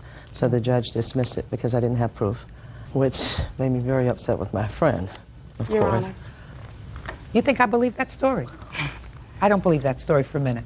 Let's go back a minute, Miss Gatson. You have 2 young children. How old are your children? 6 and 8 years old. The children were removed by social services? Yes. They were not removed from me. They were placed with their father temporarily. They were placed with their father by social services. Okay. They were actually picked up. My oldest daughter was home with the children, and she walked out. She was, in a sense, envious of her 2 younger sisters. She thought that we had a closer relationship than she did. She'd come here from Georgia with her father, and she walked out and called the police and left the 2 children there. The police then took the children to my licensed daycare provider. Miss Gatson. And then from there. Is what you're telling me that you had a misunderstanding with your older daughter, and because there was a misunderstanding with her, she was jealous of the 2 younger children, she left them alone, and because of that, social services placed your 2 children with their father? Right. And they've been with their father for over a year because of that? No, ma'am. After placing them with him, well, they went immediately from my house to the licensed daycare provider that I had. From there, the father picked them up, and they allowed him to have temporary custody until I completed whatever needed to be done through the Division of Social Services. But Ms. Gatson, there's a major piece there that you're not telling me, and Yes, I want you to say, I was in family court for 25 years. I don't know if it's substance abuse involved. No, none. I don't know if there were prior incidents of leaving the children alone. No, I'm not sure. I don't know. But I know that if what the original story that you told me was that this was a misunderstanding with your older daughter, that your 2 younger children would have been back in a blink. It was not that. Judge Judy continues in a moment. Have you ever been arrested for anything? Yes, assault and battery. What else? Forgery. After 92. Petty larceny. I don't remember the years, but I know charges. Real cases, real people. Judge Judy. Lynette Kitt says neighbor Tanya Gatson has had her falsely arrested on 4 separate occasions. Tanya says Lynette hangs out with drug dealers. No. So now I hear a whole bunch of false arrests and a whole bunch of stuff that you've been aggravating her. Now let me hear how she's aggravated you. If I may begin with, there are other people living in her house, and they are individuals that aren't on leases there. They reach in their socks and they give her things that she pays for at the door, and I have witnesses that have written statements, and I've kind of highlighted where the drugs are in our neighborhood, and there's definitely drug trafficking going on in that vicinity. My last day coming home to my home, Put that down. I watched an individual walk up to Mrs. Kitt's window. There is an individual, I would not like to call his name, that is banned from our neighborhood, that was known to be shooting in our neighborhood. I've made several police calls about that is in Mrs. Kitt's home now. Mrs. Kitt, from 7 in the morning to about 2, 3 in the morning, it's like a blowhorn from across the street to the street behind my street to a lady by the name of Renee that she's now pulled a knife on and had Renee removed from the neighborhood. Renee pulled a baseball bat in return. On July, the 12th day, I rented that limousine for my friend, not in September. There were children from the neighborhood, yes, but they weren't Miss Kitt's children. It was Mrs. Kitt. That, as I said, excuse me, coming down from my front grass, the kids were all looking, and yes, and I brought my friend outside as a surprise because he'd done a very kind thing for me. And I said, excuse me, please. And she replied with vulgar language, and I was really torn up that I had to be assaulted to do something nice for a friend by this lady across the street. I have, Your Honor, I don't know how else to say, just had about 7 court dates with Miss Kitt. Just a second. Miss Kitt, would you tell me how many children who live in your home are your biological children? 4 of them are, Your Honor. I'm confused. 5 or 4? Well, I count my nephew. I have custody of him. But biologically, 4 of mine live there. Okay. What other children live in your house? None other, and no one else, Your Honor. Have you ever been arrested for drug sales? No, ma'am. Other than the arrests that were caused by complaints by Miss Gadsden, have you ever been arrested for anything? Yes, assault and battery. When? 2 years this year. Who was the complainant in that case? Another young lady. From the neighborhood? Yes. And what was the result of that case? Dismissed. Did she allege that you assaulted her? Yes. Yes, and she did. Did you allege that you were the victim and that she assaulted you? I said I didn't do it. You said you just didn't do it? I didn't do it. Did you go to trial? Yes, I did. And you were acquitted after trial? Yes. And that's the only arrest you had anywhere? Oh, no, ma'am. I have some, like 10 years ago. For 12 what? years ago. What else? Driving. Other than driving? Forgery. What year? 92. After 92? 94. For what? No, 96 was driving. Between 92 and 96? Petty larceny. I don't remember the years, but I know charges. When was the last time you were incarcerated? Think carefully. 96. How long? 45 days. Is that on a plea or a conviction? Conviction. Who watched your children? Their fathers. 2 of them were in DCS because their fathers were Navy. Now, Ms. Gadsden, I'm going to ask you the same question. Other than instances involving Miss Kitt, have you ever been arrested? Yes, ma'am. When was the last time you were arrested? This was dated on,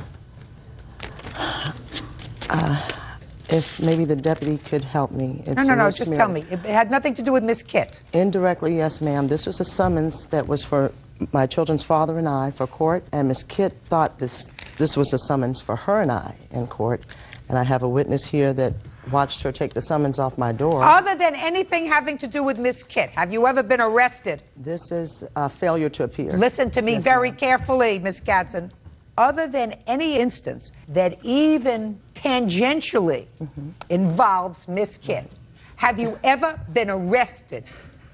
I don't think so. Don't give me I don't think so. In my home, prior to 2000. In your home, out of your home, in the theater, in a restaurant, in the street. Have you ever been arrested when in a this car? individual came to my door, just answer yes or no. Yes. You have been arrested. The officer accidentally arrested me, and he was the one that had assaulted me. Okay, fine. Other than that instance, madam, other than that instance, prior to 2000, have you ever been arrested?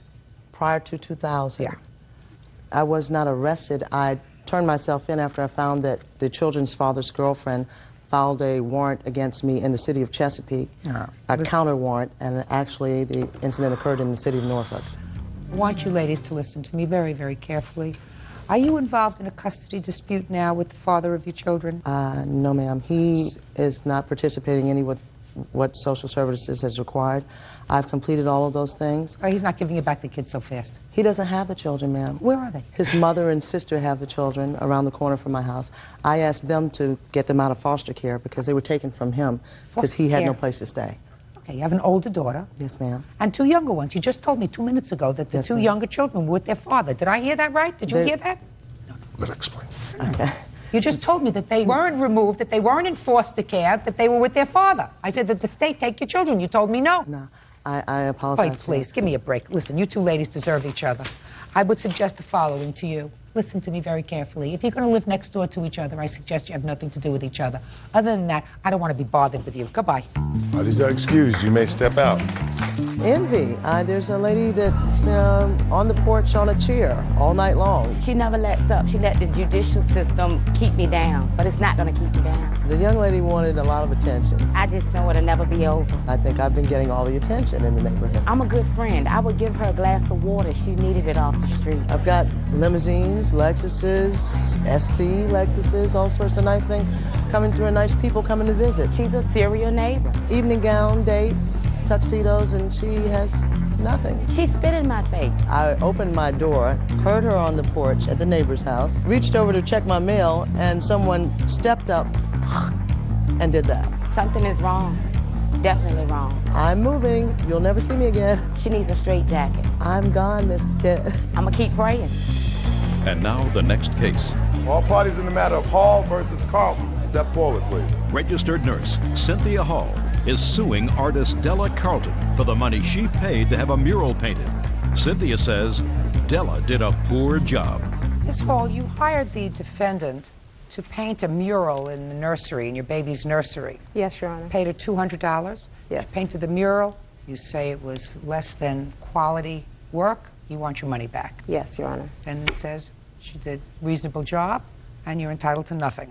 How did you find the defendant? I went to a local baby store called Gore's in Sacramento, and they had a portfolio of her, and she really had a really nice portfolio there. So I was kind of at the end of my pregnancy and really wanted to get someone to do the mural for me right away. So. And in her portfolio, did it list references? I didn't see any references. Did you ask her for references? No, I didn't. And she came to your house? She came to my house. First you called her on the phone? Yes. Did you set a price with her on the phone? Over the phone, we didn't really set a price. She actually came out, and I kind of discussed with her what I was wanting, but no price was set over the phone.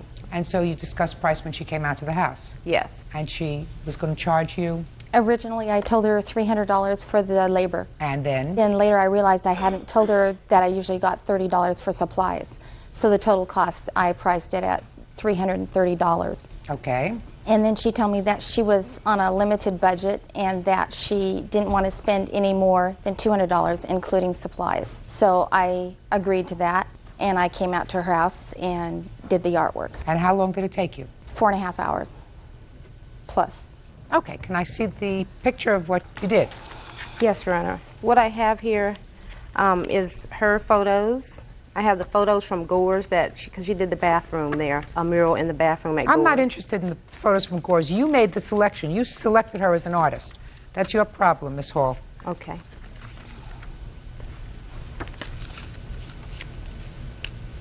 And she painted on the wall these little butterflies? Yes, they're about 6 inches. She stenciled them. I was not expecting those things. I was actually expecting her to give me something more three-dimensional, something that I could actually kind of come to life. I asked for a dragonfly in specific. Upside down, it looks pretty good to me. She did all these flowers here? Yes. Looks lovely. You can see the eraser marks that kind of still showed through. After it dried, it really, really showed through. Listen, you didn't pay for a $5,000 Picasso, madam. You paid $200 to spruce up your baby's nursery. It looks like she did an absolutely fine job. Baby fine? Baby's fine. Boy or a girl? Girl. Looks around at the flowers? Baby looks around at the flowers. Very good. If you don't like the flowers, paint over them. But pencil marks showed through. You paid $200 for this artwork. You got $200 worth of artwork, maybe a little bit more. Stop complaining. Don't muddle up your life with things that are really unimportant. She came to your house twice. She came first to give an estimate. She gave you an estimate of $330. Then you said, I can't spend more than $200. She said, okay, I'll do it for $200. She came out, she did the work. She was there for 4 hours. Certainly she's entitled to be paid for her labor. You paid her for her labor after the work was done. Is that right? Yes. Then later you looked at it and you said, I don't like this. I see a pencil mark. I see a smudge. I see an eraser mark. That's because after it dried, it really showed through. You could see all I want to tell you something. You certainly can't see that from the pictures. All you see from the pictures is lovely, light artwork. So concentrate on important things, not things that aren't important. The case is dismissed. That's all. Yeah, this is case number 464 on the calendar in the matter of White versus Askins. Parties have been sworn in, Judge. You may be seated. Folks, have a seat, please. Miss White, the defendant used to be your boyfriend. Yes, ma'am. And according to your complaint, he had you falsely arrested. Yes, ma'am. For violating a restraining order that he had against you, and you want him to pay to the tune of some $5,000 for having you falsely arrested. Mr. Askins says that he could have made an honest mistake. Yes. That's your defense. When were you arrested on this violation of the protective order that he had? 29th of August, 2002, ma'am. And when had he received his protective order? 19th of July, ma'am. Okay. Mr. Askins, why did you feel as if you needed a protective order against Miss White in July? Because she'd caused problems at work. She's caused problems when I'd go out with my friends. She'd come by friends' houses. Did she ever damage any of your property? No, ma'am. Did she ever assault you or touch you in any way? No, ma'am. When had you separated from Miss White? Around May. So far, is that correct, that you separated in May? Yes, ma'am. Is there a final protective order? Yes, ma'am. Did you consent to that? Or was there a trial? There was a trial, ma'am. When was the trial? The trial was on the 1st of August, ma'am. Okay. He filed for a protective order because he said you were harassing him. Then on August 1st, there was a trial on his request for a permanent order for a year or 3 years. Forever, as far as I knew. It'd be permanent. Nothing's forever. Let's say for a year. There was a trial. Did you have a lawyer? No, ma'am. Did you testify before a judge? No, ma'am. How could there be a trial? Did you have a trial in secret somewhere? We had a trial, ma'am, and we were moved to a different courtroom, to a judge that usually doesn't do restraining orders. I don't care whether there was a judge. Did you have a trial before a judge and give testimony before a judge? Mr. Askins did, ma'am. And what about you? No, ma'am. He just asked me if I wanted any contact with Mr. Askins, and I stated no. At that time, he made it permanent. All right, so on 8/1, he was granted a permanent order of protection. Now, Mr. Askins, I want you to tell me what happened on August 29th that caused you to have Miss White arrested. I was over at a friend's house. It was 2 other friends and myself. We were outside. It was late, probably 2, 3 a.m., something like that. And a car pulled up. When we got out, started cussing. It looked like Mandy White. Just a second. It's 3 o'clock in the morning. You're outside, and a car pulled up. Were you sitting outside on somebody's porch? Were you sitting outside on a curb? Were you sitting outside on a grassy knoll? Where were you sitting? Sitting outside on the porch. And how far away was the truck? Probably 30, 40 feet. And it's dark outside? Yes, ma'am. So a truck pulls up, and very slowly you're going to tell me what happened. When we got out, started yelling cuss words. Who got out? A woman that looked like Mandy White got out, started yelling cuss words. I called the police and told them that I couldn't be 100% certain that it was her, but it did look like her, and the car was like hers. And from there, they arrested her, and the DA picked up the charges against her. You mean you're sitting 40 feet away, and the person actually got out of the car and started to curse at you, and you couldn't tell that that person was your girlfriend or not? Not 100% with it being dark. Miss White, before the 29th of August, could you tell me why you were bothering him? I wasn't, ma'am. Why would he think you were bothering him? I don't know, ma'am. Where were you on the evening of August 29th? I was at home asleep, ma'am. Could you tell me where you were when the police arrested you? Yes, ma'am. I had left for work that morning at 4:40, and we go to Peterson Air Force Base to pick up a van, and we drive it to Schriever Air Force Base. And I had gotten my weapon, and I was on post already, and my supervisor came and relieved me, and they took my weapon away in front of everybody and said that I needed to go to the commander's office. We went to the commander's office, and they then told me that I was under investigation for disobeying a lawful order, which was to stay away from Mr. Askins. Then they also told me that I had a warrant out for my arrest. So Master Sergeant took me to the sheriff's office in Colorado Springs, and they arrested me at that time. And then the Air Force did an investigation also, and everybody was interviewed and investigated while I was I'd like there. to see the interviews. Yes, ma'am.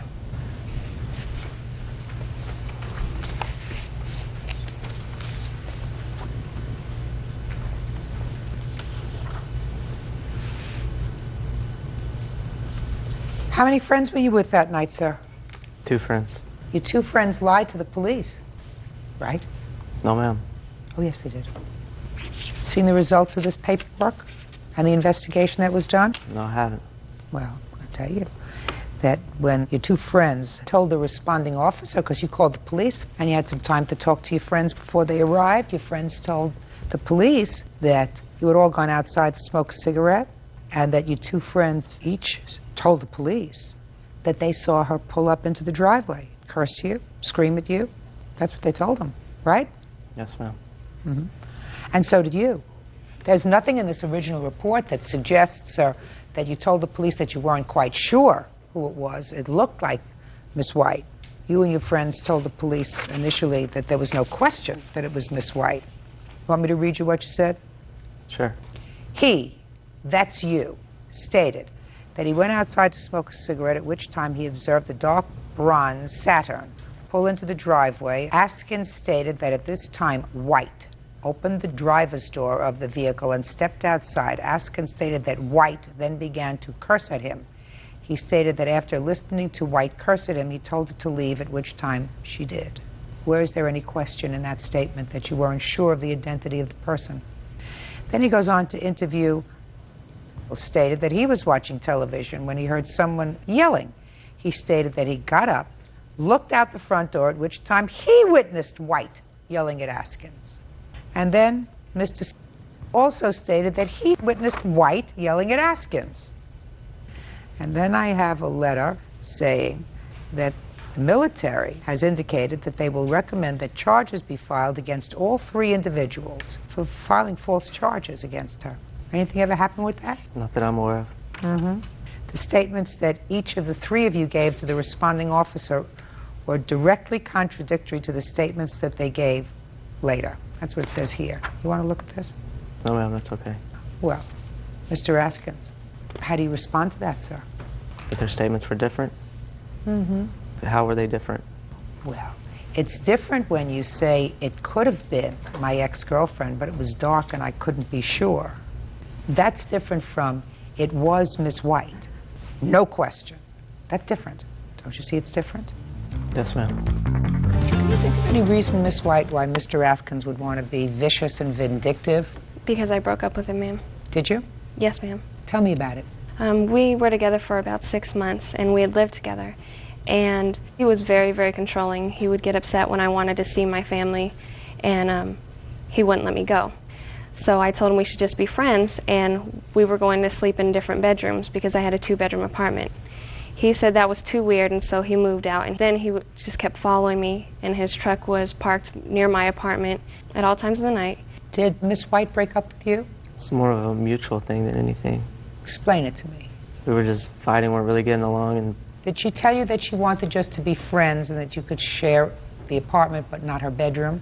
Did she tell you that? Yes. And I did move out and also left like certain items, so like a couch, so she wouldn't be without a couch and stuff like that. But she broke up with you. She told you she wasn't interested in continuing the relationship as it had been. Is that a fair statement? Yes, ma'am. All right. Now, so can you explain to me what would be her rationale? What would motivate her to stalk you if, Mr. Askins, she broke up with you? Tell me why she would come stalking you and cursing you. I have no idea. She's not psychotic, is she? I don't know. Are you? No. Miss White, I have to make a judgment. And this is a very serious judgment that I have to make, because usually when you have a victim of a crime, if we were to award civil damages to someone who was harmed by being falsely arrested, that might have a chilling effect on the entire justice system, because people would have fear of coming forward, unless you can demonstrate to my satisfaction or to a court's satisfaction that someone maliciously and without cause filed a report that they knew or believed was either untrue or probably not true, and the police acted on it. Do you understand? Yes, ma'am. So what do we have here? We have a guy who was told to get out of the bedroom, that you were no longer interested in having a romantic relationship with him. He's out at 3 o'clock in the morning with some of his buddies, drinking. The three of them tell the exact same story to the police, that they saw you at a time when it was confirmed, evidently through investigation, that you were home. Couldn't have been you. As a result of which you were arrested, you were humiliated, and you want to be compensated. Yes, ma'am. I'm satisfied that what he did was malicious. And this is probably one of the first times that I've been so satisfied. I'm satisfied. What he did was malicious. What he did is because he's a big baby. What he did is because he's probably too short for a variety of reasons. In any event, I'm awarding you what you request, $5,000. That's all. Yes, ma'am. Parties are excused. You may step out. It's been pretty traumatic. Got phone calls in the middle of the night, everything from her. I think he's just a mean person. Keep her away from me. He started controlling her when they were dating, and he didn't like the fact that she didn't want to be with him anymore, and he was doing anything that he could to make her life horrible. The victim, me, I feel like I am. Finally, we have justice. Judge Judy is the best. And now the next case. All parties in the matter of Morgan versus King. Step forward, please. Carpenter Gwen Morgan is suing her niece, 20-year-old hotel reservationist LaToya King, for vandalizing her car. LaToya denies the charge. Ms. Morgan, I've read your complaint. The defendant is your niece, and it is your claim that she vandalized your car. You're going to tell me why you think she would do such a thing, and then, more importantly, you're going to tell me what proof you have that she did it. So let's start with the whys first. Why would she vandalize your car? Well, around the beginning of December, I was called to my mother's house. Your niece was living with your mother? She lives with my mother. For how long were you living with, is that your grandmother? I lived with her all my life. She ill? Yes. Who else lives there at the house with you? Right now, just my grandpa and my son. Is he all right? Your grandfather? Yes. Okay. Go ahead. Okay, so then LaToya came home, and LaToya and the young man came to my mama's house, and we got into an argument because she didn't want the check to go direct deposit. She wanted it to come to the mailbox. What check is she talking about? This SSI check. I have the paper. SSI check for whom? My nephew, which is her half-brother. How old are you? I'm 20. Who's in charge of your brother's My SSI grandmother. check? Your grandmother is. Mm-hmm. So what do you have to do with that? Well, the thing is, I'm my mother's provider because my mother's ill and mostly bedridden. What do you mean she's your provider? What does that mean? In-care healthcare provider for the elderly people. You don't live there? No, I don't. I don't, but I was hired to take care of her. Whatever, I don't want to get into that. You got into an argument with your niece over who was going to be in charge. Over a check. Whose check was going to be? You got into an argument with your niece over who was going to be in charge of finances. Whether the check come. I don't care. Direct deposit. Finances, please. I don't have time to go into the whole thing. It's not necessary. Okay. That's what the argument was about. Yes. The argument was about money. Judge Judy continues in a moment. He taunts me all the time. What did he say? He said, "Ha B, that's why we tore your car up. You tried to sue the wrong person." Don't make a big story for me. I'm asking you a question. Stop making it up as you go. Real cases, real people. Judge Judy. Gwen Morgan says after a family argument, her niece, LaToya King, vandalized her car. LaToya says her aunt has a lot of enemies. Ms. Morgan, when was the argument about money? Give me the date. On December 27th. When was your car vandalized? Well, I woke up on the 28th I got out there about 6 o'clock a.m. And your car was vandalized? Yes. You have pictures of the car? Yes. Can I see them, please?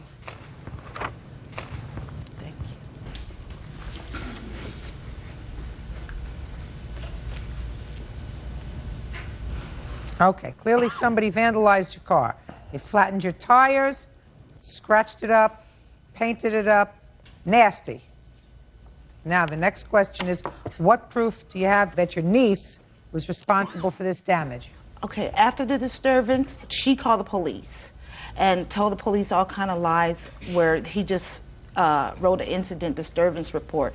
So I went home to my apartment, and she kept calling my house, telling me that if I didn't come back over there to fight her and the young man, that she was going to come over to my house and tear my car up.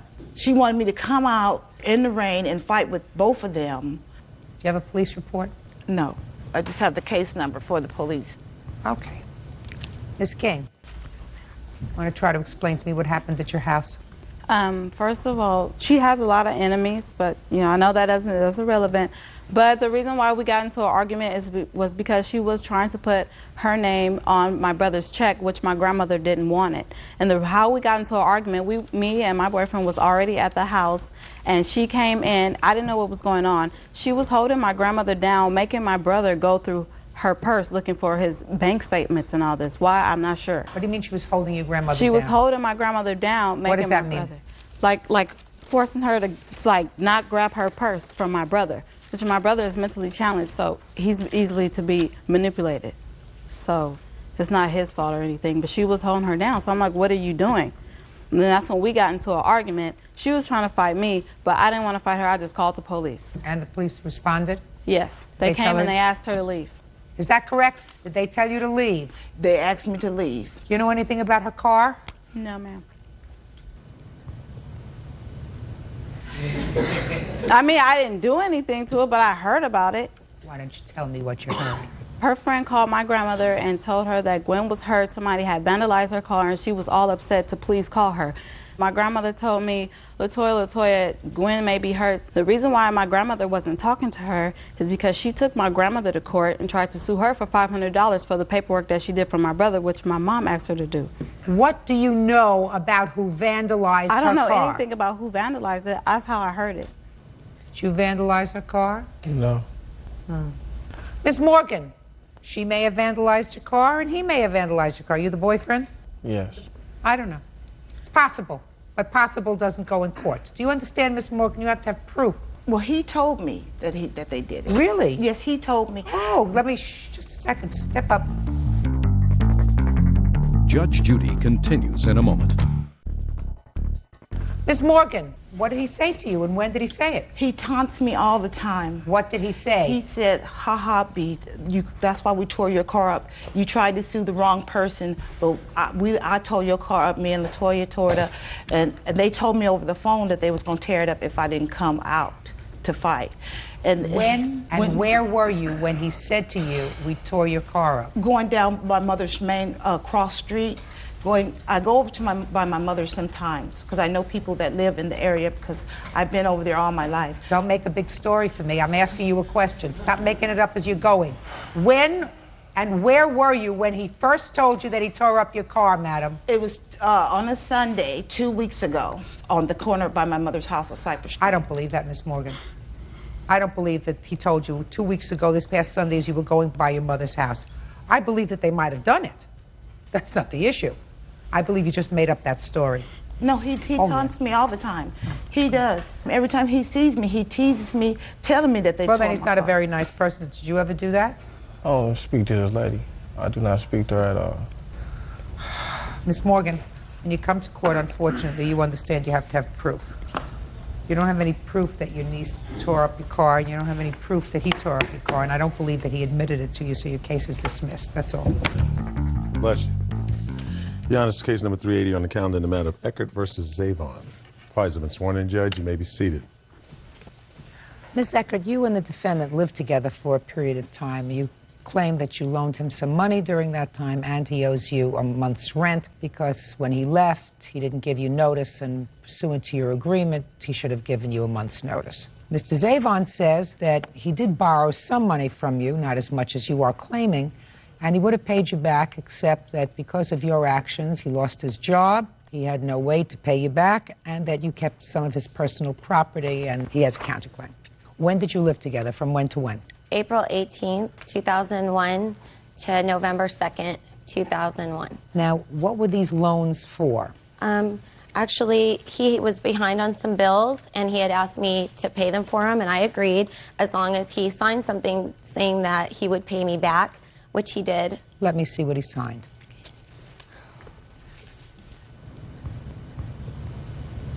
I'd like to see that as well. Absolutely.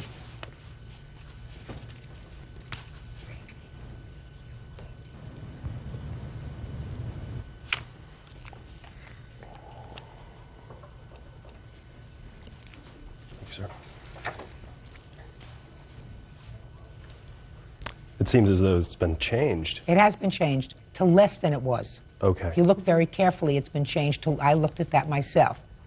It's been changed to a lesser amount. Those not aren't a my great. Initials, by the way. That's your signature, however. I've That compared is it my with the signature on the answer. That is your signature. It is. So now you remember signing that agreement. I did. Good. Now may I have it, please? But not for that amount. No, not true, sir. Because the original amount on this was some $1,500 and some odd dollars, and that was changed because the Sprint bill was not $200 and some odd dollars, but only $115. So it was reduced. You see that? It was reduced, not increased. Okay. Perfect. Okay. You signed it. How much of this did you pay? At the time, I wasn't able to pay. Not at the time. At any time. How much of this did you pay? $400. Okay. Is that how much you paid back? He paid back $350. All right, he said $400. You have proof of $400? Yes, I do. I have canceled checks. I also paid in money orders, and I don't have the receipts for those. Okay. But I'll be honest and say he did pay me $350, even though he doesn't have the proof of that. Okay. $1,130. That's what's left. Correct. On the debt. Mm-hmm. And you're suing him for $2,028. Explain that to me. Actually, on the lease agreement he signed, it says that he must give me a 30-day, 1-month notice prior to moving out. And when Did you have a roommate before he moved in? His friend actually moved in at the same time, and they both had the same agreement. I asked you a question. I want you to give me the answer. Did you have a roommate before he moved in? We all moved in at the exact same time, basically. Are you still living in the same place? Yes, I am. With whom? I have roommates now. Okay. Now, you left, sir, November 2nd? Yes, that's correct. 2001. Does your lease agreement provide that you give her 30 days' notice? Yes, it does. Did you? No, I did not. Why? Because she caused me to lose my job and sabotaged my career. Okay, now let me hear your reason why she caused you to lose your job. Okay. At the time, I had a job, a regular job, as a guitar player in a successful rock band. We were touring and we were on the East Coast, and I borrowed the money from her because our singer had an accident and broke a rib. I didn't have any money to pay the bill at the time, and so she offered to pay it, and I accepted. She said that I could pay her back when I had the money. However, over the next few months, she became very jealous, and it started getting really out of hand. She started calling me nonstop.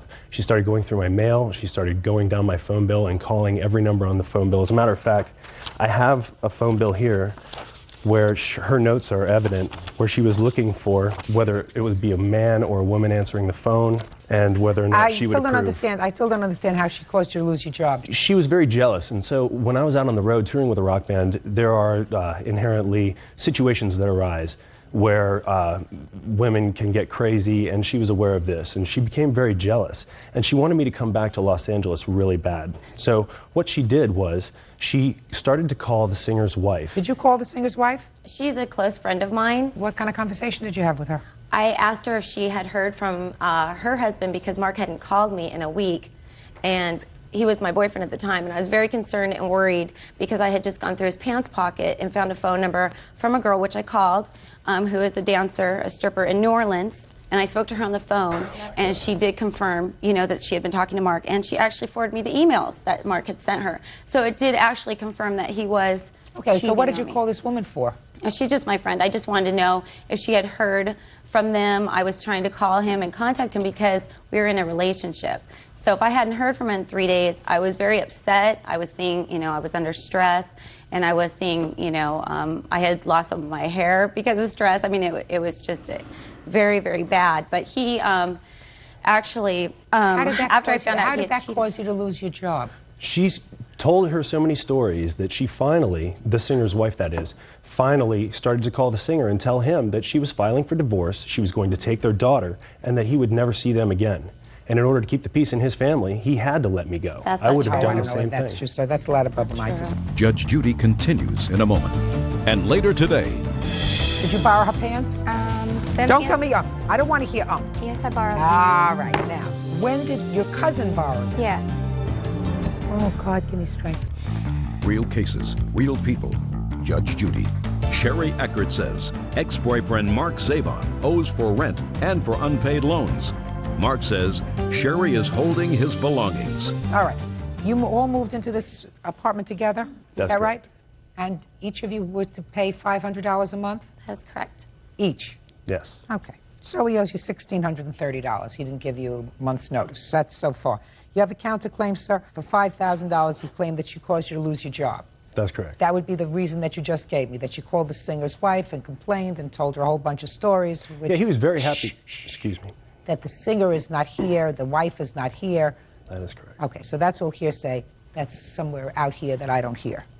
All right, now the next thing, that you're counterclaiming for is personal property that you say that she sold at a garage sale. What's the nature of the personal property? Well, it's basically things like a mountain bike, camping gear, grill. Why didn't you take that with you when you moved out? At the time, I had just flown back from Battle Creek, Michigan. They dropped me off in the middle of nowhere, you know. So I had to find my way back to Los Angeles, and I had a U-Haul. I went to get my stuff. So you got a U-Haul? Yes, I did. And I started to load my stuff into the truck, at which point Sherry came home, and she started to throw my stuff out into the driveway and damage my stuff. And I was just trying to get out of there as fast as possible. I just wanted to be gone. Yeah. And so I did my best to get everything I could. Yeah. But I was unable to get everything. That was in November of 2001. Is that right? And I've tried to get my stuff back since then. Well, what have you done? I asked her if she would give me my stuff back, and she said that she would if I paid her the money that I owed her. So I began paying her some money in order to get my stuff back. But I never received one thing. She would say that she would give me the stuff back, and then she would change her mind. And I never did get one thing back. Go ahead. Your Honor, actually, the camping gear he's talking about is a sleeping bag, which I purchased. Here's the receipt. And you purchased it for whom? For when we were going to go on a camping trip, but it was been returned. It got returned within the same week. It was a gift. So when he's talking about camping gear, it's something I own. The things that he's talking about are my things. He got everything that out of there. Just a second. Let me see your list. Let me see your list. The bike, I don't even know what he's talking about. He never left a bike or any property there. There's nothing there. Mountain bike, space heater? I never saw it. I don't know what he's talking about. Weight bench? That's actually Todd's, his friend's weight bench. It's not his. What about the incline bench? That's also Todd's. That's not Mark's. I don't know what she's talking about. This is all my property. No. Well, then, I feel like he had a U-Haul that was a huge truck, and before I got home, he had the whole thing packed. So I don't know why he didn't just take anything that he felt was left behind. I don't know either. And I don't know why. And I don't know why he waited for a year to come after all this stuff. Anyway, in any event, you didn't pay any rent. Is that right? I paid rent right up until the time that I was you didn't pay any rent after you moved out, did you? No, I did Right, not. then you should have come to get all this stuff. I tried to, but she wouldn't let me come over, and I didn't want to come over if it... Then what you do is you go to court. That's do you understand? true. Yes, what you do is you sue. What do you expect her to do? Hold on to all this stuff for a year? I tried to get it back continuously. Then what you tried by going to court, just like you did now. I understand. And you do so promptly. Yes, ma'am. It's easy. It's easy for her. She's got an IOU. IOU makes it easy. A lease makes it easy. But you don't leave a whole bunch of stuff, if this is your property, for a year and then say, oh, by the by, I want my property back. So you forget about that. You owe her $1,630. Isn't that what I said? $1,630? $1,630. Pay the money. Goodbye. Please excuse. You may step out. It was a jealous nightmare. His unfaithfulness and his cheating and his liaisons with groupies on the tour bus actually was the breaking point of the relationship. She really didn't like the whole idea of someone being out on the road. He couldn't stay faithful. And now the next case. All parties in the matter of Doss versus Harold. Step forward, please. 18-year-old student Jennifer Doss is suing her former best friend, 18-year-old student Nicole Harold, for unpaid rent, damage to her car, and for ruining a pair of slacks. Ms. Doss, the defendant is or was a friend of yours, and your claim has three parts to it. First, it is your claim that she owes you for rent. She moved in with you and your family, and according to you, agreed to pay your mother some rent. She didn't pay your mother rent, you paid your mother, and therefore you want her to repay you. So far correct? Yes. Number two, you claim that she set fire to the inside of your car with a cigarette and damaged it. You wanted to pay for that. And number three, you say that she borrowed some clothes of yours, a pair of jeans, and destroyed them, damaged them by cutting off the bottoms, and you wanted to replace the jeans. They're not jeans, they're dress pants. Pants. The defendant says you burned the car yourself or somebody else did. She didn't do it. There was never an agreement for rent, and your pants don't fit, right? Mm-hmm. Why did you move into her house? I was having family problems at my aunt's house, and I guess I was with her. We were at Firestone Park, this park we were at. Don't go into all this. I don't care where you were at. Okay. You were having family problems at home, and she invited you to come and live with her? Yeah, she said it would be okay for me to stay. Okay. And there was never no agreement. Her mom said if I had a job to help around, like help out, if I had a job. When you moved, listen to me. Why don't you let me ask questions? When you moved in with her, were you working? No. Is that right? Yes. So how did you expect her to pay rent? Well, me and my mom tried several times. We went and put in applications. Me and Nicole both, we went together. Could you keep your voice up? You went to put in applications for what? Well, we went to Rubbermaid and... To find a job? Yes. But at the time she moved in with you, she had no job. Yes. So how did you expect her to pay rent? We were going to get a job. But she didn't get a job? No. Good. So there's no rent. You think that I believe that you gave your mother rent for her? You think I believe that? That's what you say in your complaint. Is that what you're going to tell me here in court, that you gave your mother rent for her? Yes, I did. I don't believe you. How's that? Next thing is your car. Tell me about your car. Well, me and Nicole went up to Chapel Hill Mall, and she was smoking, and we met up with one of her friends, and she asked me if I wanted to go over their house. I said fine, because we weren't doing nothing at the time. We were just driving around. And when we pulled up in front of their house, she went to put her cigarette out on a Taco Bell cup, and she dropped her cigarette, and it went under the seat. And she told me that she put it out, and when I turned on my dome light, there was smoke coming out from under my seat, and I started yelling at Nicole, and she still insisted that she put it out. And then when I reached my hand under the seat, I found the cigarette, and I had burn holes in my seat and on my floor. And what about on your hand? No, I didn't have them on my hand. Well, was the cigarette out or not? It was a little bit out, but by the time I found it, it was out. And let me see the damage to your car.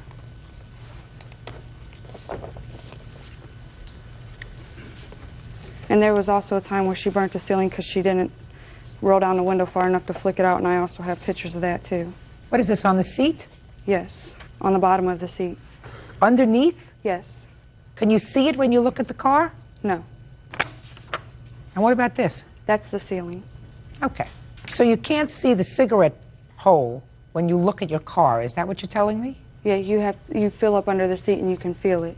Did you fix it? No, I have not yet. Are you going to fix it? Yes, I am. Why? Because I just bought my car 4 months before that happened, and I'm trying to trade it in so I don't have all these... Well, maybe if you don't tell anybody, they won't know that there's a little hole underneath the seat where you have to put your hand. Well, the dealership already knows about it. Who told them? I did, because I wanted to get it fixed.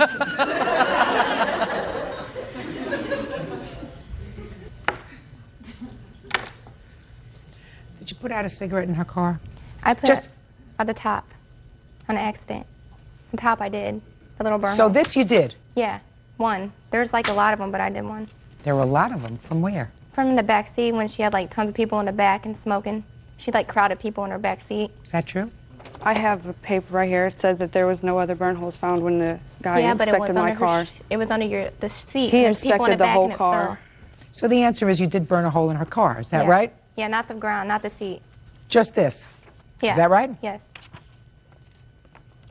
Shouldn't let people smoke in your car. All right, let's talk about the pants. Did you borrow her pants? Don't tell me I don't want to hear I can tell when you're telling me the truth. I can tell when you're lying. So I don't care what you wrote in your answer. Okay. Forget about that. Did you borrow her pants? Yes, I borrowed them. All right, now, that's good. Not your cousin, you borrowed her pants. And did you cut her pants? No, my cousin Jamie did. But you borrowed them. Yeah. And you're responsible. She borrowed it too, Jamie, when we were all going to the club. And I told her the next day that Jamie cut them, and she said, I don't know, she said something to Jamie. Explain that to me. All right. You borrowed the pants? Yeah, I borrowed them once. And then you returned them to her? I was living with her. You returned them to her? Yeah, but it wasn't cut up yet. When did your cousin borrow them? Yeah. When we... Oh, God, give me strength. Not yeah. When requires a date. It was after I wore them. Because when she first Who got did it... she borrow them from? Her. Is that right? Jamie never wore these. She had a different outfit of mine on. Did she ever borrow them from you? Nicole did, but Jamie did not. Really? Yes. Let me see the bottom. They're cut up over on this side, and right here. Now, you understand that in your answer, you said to me that you never borrowed her pants because her pants wouldn't fit you. Mm-hmm. So that was a So that was a lie. Is that right? Right. You both lie. How could you both lie? Why would you both lie in court? Isn't that a stupid thing? You didn't pay your mother any rent, and you, in fact, did borrow her pants. And you did cause some damage to her car. You should be responsible for that, right? Mm-hmm. Right? Right. Okay, good. How many people smoked in your car within the last month? None. There has not been no smoking in my car since Nicole burnt the bottom of my seat. Then let's say prior to Nicole burning the hole in your car. How many people smoked in your car? maybe about 3 or 4, not that many. 3 or 4 is a lot of people. I thought you told me in your complaint that you had a no-smoking car. I do, but I told everybody that smoked in my car, if they can smoke responsibly, they can smoke in my car. But if they can't, I don't want them smoking in my car. That's can I see those pants, please?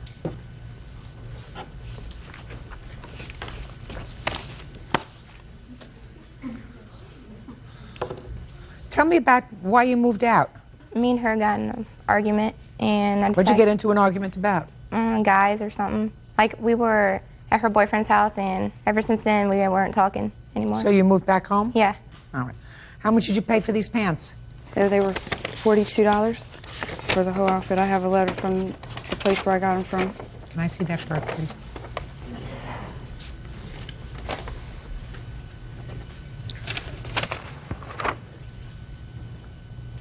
When did you buy them?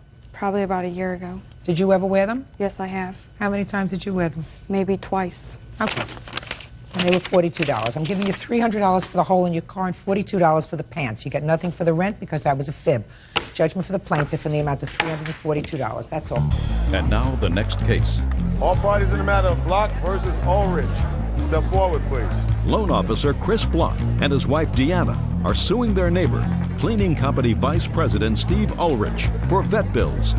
The Blocks claim the son of Steve's girlfriend, 12-year-old Dustin Miller, threw their kitten down a flight of stairs. Mr. and Mrs. Block, who's going to speak for you? I will. Okay. Neither one of you were home at the time of this incident with the kitten? No. Okay. Who was home? Both kids, I believe, right? No, my son. Very good. So why don't you have a seat, the two of you? Step up. Mr. Ulrich, this is not your son. You are his guardian, is that right? Yes, Your Honor. You weren't there on the 3rd of October, is that right? Yes. You were not there? I was not there. Why don't you have a seat? Step up here, young man. What's your first name? Devin. Devin? Yeah. And yours? Dustin. All right, this is the complaint. On behalf of Mr. and Mrs. Block, they had a kitten, and they claim that Dustin purposely injured their kitten, causing the kitten's leg to break, and the kitten had to have leg reset. There were substantial medical bills, and they want the defendant to be responsible for those medical bills, you or his mother. The defendant says that Dustin was merely defending himself from this kitten. So let's see what happened. Devin?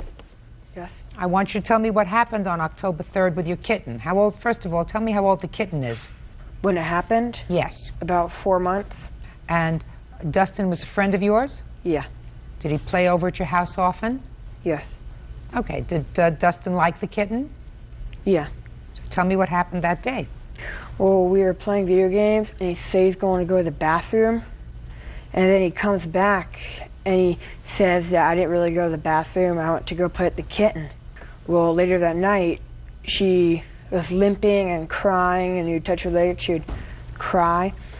And we asked him when he went to go play with the cat if he did something, but he said that she was biting him and that he just got angry and annoyed and he tossed her out. I was playing with the kitten when it bit me, and then Well, tell me exactly where you were when you were playing with the kitten and it bit you. I was on the stairs. What do you mean on the stairs? Like, the kitten was on the stairs, so I was, like, sitting and petting it. And the kitten bit you? Yes. So what happened after the kitten bit you? Like, I pulled my hand back to get it off, and it fell off the stairs. How did it fall off the stairs? The stairs is not that wide, so when I was sitting down, I was kind of near the edge of this, where the stairwell would be. Isn't there a railing? No. Is there a railing? No, Your Honor. We removed it after we moved in. I have some pictures. I'd like to see it.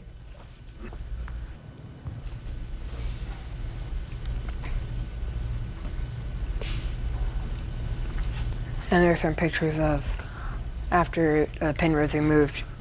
Oh, I see. So there is no railing. Who else was there when he confessed? My mom and my sister. Well, I'd like to hear from you. Yes. Tell me about the discussion that you had with Dustin that evening. Well, at first when we'd asked, because I saw the cat was limping and nobody would say anything, so I kept asking the kids over and over again what had happened. Dustin was kind of nervous, and Devin told me that he had left the room. And then it told me about him playing with the cat. So I said, Dustin, what happened? Just tell us what happened. And then he said that when he was playing with her that she started to bite him. So at first he said he went like this and just threw her down the stairs. Then I said, well, there had to have been more than that. So I kept asking him. And then he said, well, he went like this over the edge. And he said, so then he threw her that way. So he didn't say he picked her up and threw her over the side. No, but... Okay. I just want to know what he said. Okay. You're 12? Yeah. And you're 12? Yeah. Well, they're certainly old enough to be home alone by themselves. So I can't fault you for not being there to supervise, but I also am not going to make an order that his parents be responsible for the medical bills for your cat. I mean, I don't think that he purposely did anything to hurt your cat. The cat nips because it's a kitten. But again, he's 12 years old. He doesn't have the intellect, you know, of somebody who's an adult. And he wanted to get the cat off. So let's say he took his hand and went like that, and the cat went over on the side as a reflex.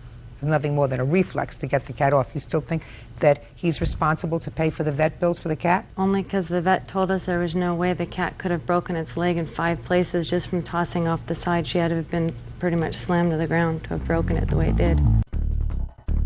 Did you ever have any indication that this young man would do anything to hurt an animal? Well, the fact that he knew she was hurt and went back to play video games like nothing had happened. Well, that's not a good thing, right? Tell me why you did that. Well, first of all, I didn't know the cat was hurt. Just a second. After the cat goes over, whether you went like this to get the cat off you because the cat was biting you, or whether you pushed the cat down the stairs to get the cat off of you, you had to have sat there for a second and watched what happened when the cat got up, didn't you? Yeah. Did you see the cat limping? No. Well, I don't necessarily believe that, Dustin. When you came back inside, did you tell Devin what had happened with the cat? No. Why not? Because I didn't really know. I didn't really think it was like a huge deal because when the cat fell, it wasn't moving afterwards when I went up, back upstairs. It wasn't moving? No, but... Well, weren't you worried if it wasn't moving? Dustin? It was standing. Do you have an animal at home? You have a dog or a cat? Bird. What if your bird was bothering somebody by chirping and the person had a headache and it went over and it rattled the cage really hard and the bird fell to the ground and broke a leg? Would you be angry? Yes. Would you think that the person ought to tell you that that's what happened? Yes. Do you think that you would have any responsibility? Or that they would have any responsibility? Like, they would have some responsibility, but we would also have some because it was our bird that would got on the person's nerves. The birds do what birds do. Yes. Birds sing. Kittens nip. And if you don't like it when the kitten is nipping you, then you don't play with the kitten. But Mrs. Block, I don't think that he did this on purpose. And I don't think that his parents had any indication that he had a predisposition to cruelty to animals, which in my judgment would make them responsible. If you have children in your house and you choose to leave 12-year-olds in your house unsupervised, you're pretty much responsible for what goes on there. So I'm sorry, but your case is dismissed. Yeah, this is case number 359 on the calendar in the matter of Bruno versus Ross. Parties have been sworn in. Judge, you may be seated. Ma'am, have a seat, please. You used to be in love, you're not in love anymore. So now we're here, is that Yes, right? ma'am.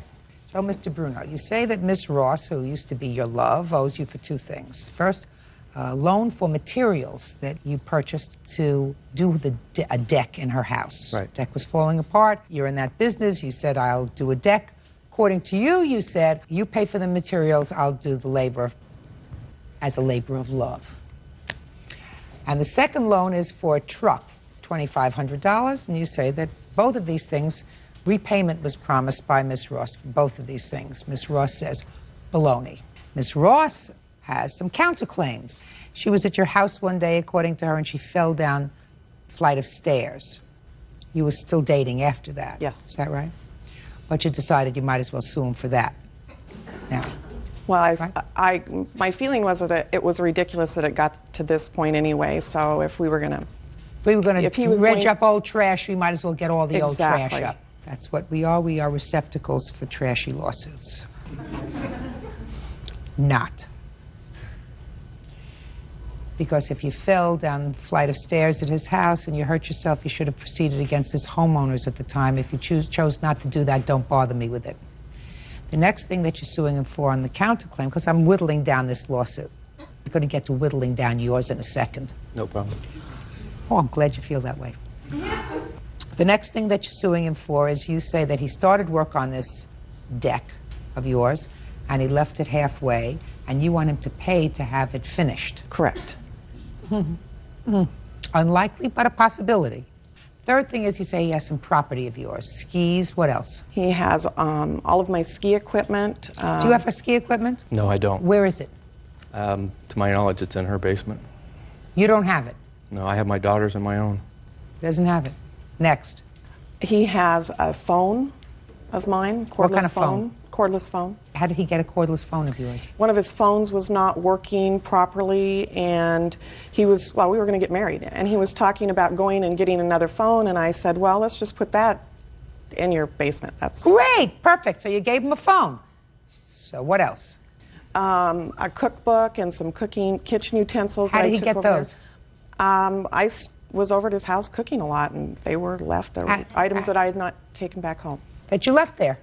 Items that you left there? Right. I never thought it would get to this. It didn't. So with the exception of, I'll let you tell me the story about the deck. Forget about everything else.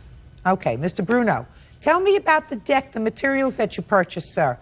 Tell me where you were with her when you decided that you were going to fix this deck. I was on my phone. We were discussing it. Oh, tell me what the discussion was. It was Mother's Day a couple days before, and she has some puppies that were getting ready to be sold, and she was worried about the safety of people coming to view the deck, or view the puppies, and didn't want them walking on the deck, so she was trying to figure out another route for them to go. And as a Mother's Day gift, I said, well, I'd take care of the deck so that she could have it sold, or not sold, but sell the puppies without worrying about people walking on it. Great. Just reimburse me when the puppies are sold, or if you refinance your house.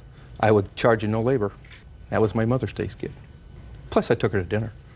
All right, now let me hear what the phone call was like, Ms. Ross. He called me the morning of Mother's Day, and he said, I've decided what I want to do for you for Mother's Day. He said, I want to rebuild your deck. And I'm like, well, that's not something that I can afford to do at this point. Well, you know, this is something I want to do for you. You never let me do anything for you. I'm concerned about your safety on the deck. You're going to have people coming over to look at the puppies. Okay. He says, okay, I'm going to go to the store, I'm going to pick up the materials, and I'll be over. Now tell me about the truck. Oh, I had been looking for a truck. I knew that once I sold the litter of puppies, that I would have the down payment for the truck. And I had been looking at different trucks, and he's saying, why don't you get that when you like it? And I'm like, no, because I don't have my down payment yet. So I think one truck slipped away from me twice at two different locations. I went and I looked at another truck. He came with me. I liked the truck. He's like, you should just get the truck. I'll just give you the money. He said, your birthday's coming up in September. And when were the puppies sold? The last puppy wasn't sold until the first week in August. What kind of puppies were they? Labrador retrievers. How much did you get for the litter? They sold for different amounts. The highest puppy being sold for $425. The majority of them were sold for $300. How many puppies were there in the litter? There ended up being 8. So there's your $2,500, right? So you'd have had the money for your down payment. Correct. When did the two of you break up? A day before Father's Day. In June? Yes, the 15th. Okay, and when did you give her the $2,500? May 25th. So you give him back his $2,500, Miss Ross, because that's the right thing to do.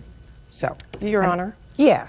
I have a police report of when he came over to my house demanding back the engagement ring and all of this money that I'm like, okay, fine, whatever, I'll give you the money. He comes in my house, he starts throwing things, so I had to call the police. Judge Judy continues in a moment.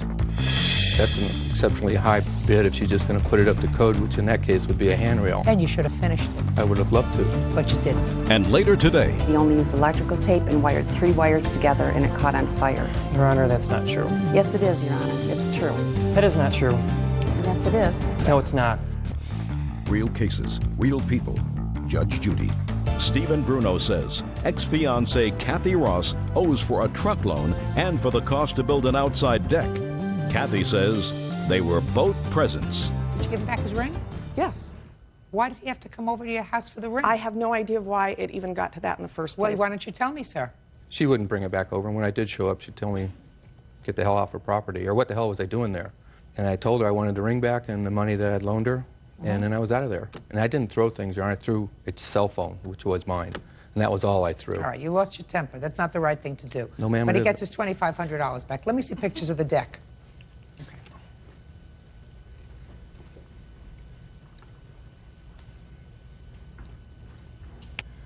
Sort of left this job in the middle, sir. Yes, ma'am.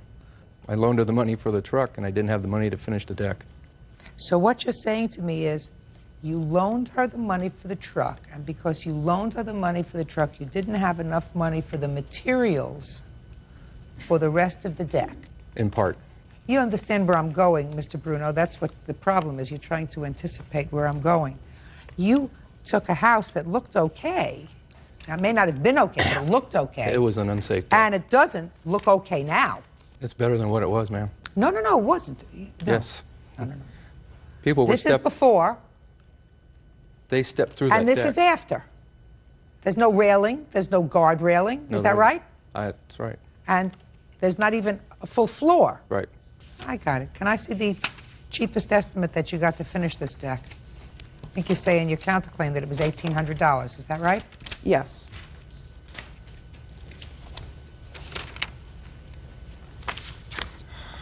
Well, this estimate is $1,200 to $1,400. Right, and there's a big, the other one is for $3,200, and I don't know why the difference in the two is I so don't know large. either. And that's not to restore the deck back to the condition it was in. That's just to put up a hand railing and stairs from It says the to porch. bring the deck up to code. Yes, ma'am, but it's Okay. not, I would not be able to use that deck the same way that I was using the other deck. I have no way to get from one part of my yard to the other. I'm going to take the highest of this estimate, which is $1,200 to $1,400, $1,400, because I think you're responsible for at least giving her some semblance of a deck back in her house. Well, You can't if I- just walk away from a gift. You started this, you have to finish it. And if you're not going to go to her house, and I can understand and finish it, somebody's going to have to. So she owes you $2,500 for the truck. From that, I'm deducting $1,400 for the deck. She owes you $1,100 for the truck. Your Honor, in regards to that, that's an exceptionally high bid if she's just going to put it up to code, which in that case would be a handrail at $2 a foot. Then you should have finished it, I would have loved to. but you didn't. have Judgment the for the plaintiff in the amount of $1,100, which is the difference between fixing the deck and the $2,500 she owes you for the truck. That's all. Parties are excused. You may step out. She had conflicts with my family and didn't want to deal with it. I didn't want to be like the rest of the in-laws and feel like I was shoved to the outside of that main core. I think it was a little unfair because I know she wasn't telling the truth. We had an agreement prior to all this, but judge ruling is judge ruling. And now the next case. All parties in the matter of Olshansky versus Longo. Step forward, please. Administrative Assistant Elaine Olshansky is suing former friend, 23-year-old interior decorator Jason Longo, for a refund of his fee and for damage to her home. Jason is countersuing for the unpaid portion of his fee. Ms. Olshansky, you hired the defendant to do some painting in your house. Correct. And paid him some $2,200. It's your claim that he did a lousy job. You want your money back, and not only do you want your money back, you want him to pay you to have some of the work that he did treated by somebody else. So you're suing him for even more than what you paid him. Mr. Longo said that he did a fine job, that you're angry about something else, and he was a friend of one of your children's. Is that right? That's how you knew him? Correct. Had he had experience in the painting and decorating business? I was told he did. How much work was he supposed to do? He was supposed to do my dining room, and then we agreed verbally that he would do some extra painting. Tell me what he was supposed to do, Miss Olshansky. Not just your dining room for $2,200. Come on. What he did is he painted the dining room, and he painted the trim in the living room, and he had my son help him with... What other rooms did he paint? The living room and the hallway. And upstairs in our bathroom, he painted the bathroom vanity. What work did you do in her house? Our original agreement was to work on the dining room, which is where I started. As I was working on the dining room... Okay, what were you supposed to do in the dining room? The dining room, we were trying to remake the whole thing. She had gorgeous furniture to begin with. We were just removing the wallpaper that was existing. Okay, so let's start that. You were removing wallpaper. Yes. What's next? We decided on a color scheme for the dining room and a finish that we wanted to do in the lower half. Basically planned out the lighting fixture that we wanted and the colors that were going to be in the room, especially the lower half. We decided to do a faux finish and put a chair rail in the center. Just a second. Now, then you did a living room trim. Yes, I did, at no charge. And hall. I did the crown molding in the hall. And what about the vanity upstairs? The vanity was part of our original agreement to do with the dining room. When she approached me about the dining room, she also said she was remodeling both bathrooms upstairs, and she had asked me what we could do with the vanity, and it was a wood, but because of the heat steam damage, it was kind of tarnished, so we decided to paint it, and we used a metallic paint to mimic the border tile that was upstairs. Your Honor, it wasn't damaged. My upstairs vanity was not damaged. It was in perfect finish because he didn't prime that either. He just painted right over it very nicely. Right. And your original agreement was $2,200, is that right? Yes. The work also included, though, the solarium room in the back of the house, which what happened was we started doing work in the dining room, and then as I was working in the dining room, Mrs. Olshansky purchased furniture for, I believe it was the living room, but decided that it wasn't going to work out, so we decided to redo their solarium area in the back. That was also included in the price that she paid me, and that was mainly interior decorating. There was no painting done out there. It was just making it into kind of like a cluttered area, into like a nice sitting room with new furniture, accessories, and So what such. did you do in that area? No painting was done, just accessorizing, purchasing accessories. That's what you did? That's correct. Okay. So that sounds like a reasonable amount of money, $2,200. So what are you complaining about? The paint is all peeling Let me everywhere see. he painted. I have many pictures. Let me see where it's peeling. Your Honor, I also have pictures of the before work and the during stage process work. I was not allowed to photograph the after work. The plaintiff did not allow me back into her home to do so. You never asked. Shh. This is an outside picture, is that right? No, it isn't. That's the That's back the porch. solarium. Those are the wires hanging where he did wiring, and it caught on fire because he only used electrical tape and wired 3 wires together, and it caught on fire. Your Honor, that's not true. Yes, it is, Your Honor. It's true. Your Honor, I have a degree in fire protection technology, and I've been in school and been with the fire service for 6 years. It's not true. Who did the wiring, Okay. Jason? You have a fire marshal's report? No. We just Okay. unplugged it and put the fire out. I have no idea where you say the paint is peeling. You show me in those, at the blow-ups. Your Honor, This would is you here. like to see my pictures? Yeah. I find it very hard to look at these blow-ups, so don't show me. Don't you have regular pictures? I use a digital camera, so I have to print them out. First set of pictures starts with the dining room before. Your Honor, her son also helped me paint. I'd like to see the pictures to make sure that's my work. Absolutely. Well, whether it's your work or her son's work, it doesn't make any difference. You were the contractor. Your Honor, I also have estimates. For what? To repair the damage that was done. I'm not going to give you any amount of money to repair damage. I've seen the photographs. If you're not satisfied with the job that he did, I suggest you not give him any recommendation. The pictures show peeling paint. It's latex painted over oil base, which peels like rubber. Ma'am, this is the letter from the company that I use. Put it down. Where was the paint peeling? In what room? Every room, at every spot, it peels off because it's latex over oil. I have. What do you mean every room and every spot? All I've of seen. the- Look, listen to me. All the trim I work. saw just the these- trim. Just the trim is painted latex over oil.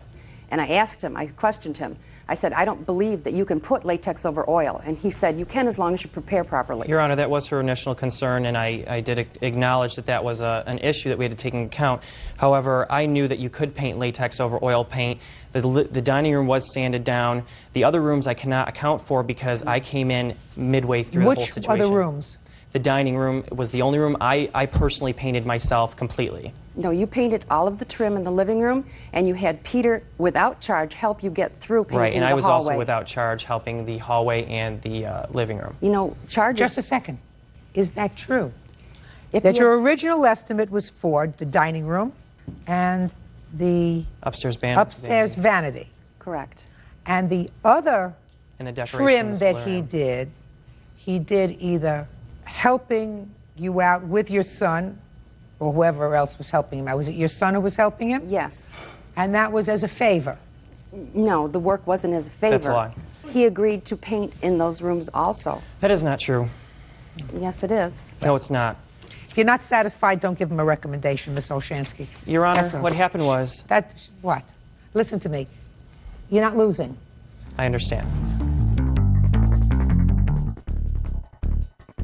You had some sort of a falling out that involves a social issue, which you seem to suggest here, involving her son, that has absolutely nothing to do with me, that has nothing to do with this case. Ms. Olshansky is complaining about a subjective look at work, which she says is below par. And I'm saying, based on what I see, the rooms, as painted, look just fine to me. It's just the trim, not the wall. Well, then get somebody to fix the trim. And what are you suing him for $3,000 for, which is more than even you paid him? That's what the estimates are. Get your son to do it. Strip down the trim if you're not happy with it and repaint it in either latex or flat or whatever color you like. Your Honor, may I say something You had else? practically your whole house done. Don't say anything. You're not losing. What's your problem? I just want to let her know she had complained about the amount that I had charged her, and she was saying that I basically owed her to do the rest of the rooms and that I owed her to do the repairs based off the amount that that I charged her for. And I have I have documents that show that she has discounts in excess of $2,500 that I had given her because she was a friend of mine. So if she's saying that I overcharged her, it's completely untrue. Excuse me, just a second. She's not complaining you overcharged her, Well, sir. she's complaining. She's not complaining that you overcharged her. She knows that for the amount of work she had done in her house, she was getting a bargain. She knows that. Her problem is the bargain turned out to be not such a bargain because she wasn't happy with some of the trim work that was done. For that, you don't sue. Goodbye. Your Honor, this is case number 453 on the calendar in the matter of Magliazzo versus Conroy. Parties have been sworn in, Judge. You may be seated. Ma'am, have a seat. Miss Magliazzo, this is your son. Tell me his name. Dylan Magliazzo. Dylan. All right, he's going to stand right behind you. According to your complaint, your son was run over by the defendant in a parking lot. Right. Is there somebody who can take care of him outside? My brother. Well, do you want to take him outside and let your brother take care of him? Mommy.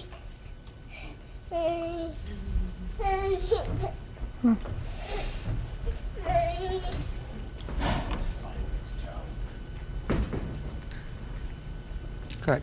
According to your complaint, the defendant ran over your son's leg in a parking lot. He was in a truck, and you wanted to pay your medical bills and for your son's pain and suffering. Right. Mr. Conroy said, in effect, you should have been watching him more closely as he was running around the parking lot. I might have responded somewhat differently, Mr. Conroy. What kind of truck were you driving that day, sir? A Dodge pickup truck. Big truck. Half-ton. And your son suffered no broken legs, is that right, madam? Right. If a half-ton truck ran over a 2-year-old's leg, which according to you happened, that child would not have walked out of this courtroom today. Well, he did. Impossible. Impossible for him to have run over the child's leg with a half-ton truck and not had a broken bone. And if he did, he was a very lucky little boy. Very lucky. So if he was so lucky, what I want to know from you is, why are you here? First of all, when he did hit my son... Just a second. Let's go back. So you're really going to go through with this. You're in a parking lot. Is that right? What were you doing in the parking lot? My son wasn't running around What were you doing in the parking lot? Standing out front. My son wanted to watch Shh. You were standing out front of what? The parking lot where my son's father lives. You have a picture of where this happened? I do. Can I see it, please?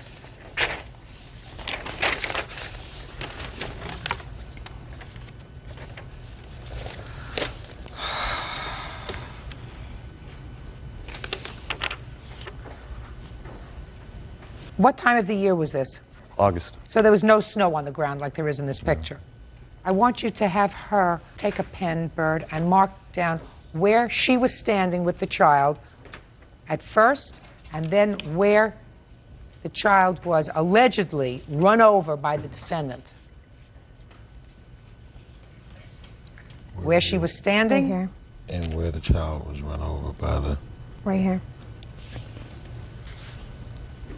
Thank you. That's where she was, and that's where she says the child was hit.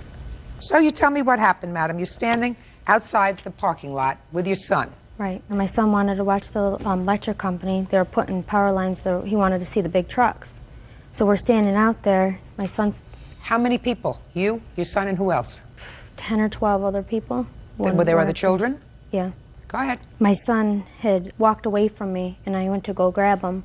And Mr. Conroy pulled in the parking lot and then reversed his truck back. Obviously didn't look in his mirrors to see that my son was behind his truck. Hit my son in his head, knocked him over, then was on top of my son's leg. Me and my son's father were screaming and yelling, banging on the man's truck to get off my son's leg. He just looked at us like he didn't know what was going on or anything. Like, it's not even that he didn't know what was going on. We told him, you're on my son's leg, get off my son's leg, and he just looked at us like we were out of it.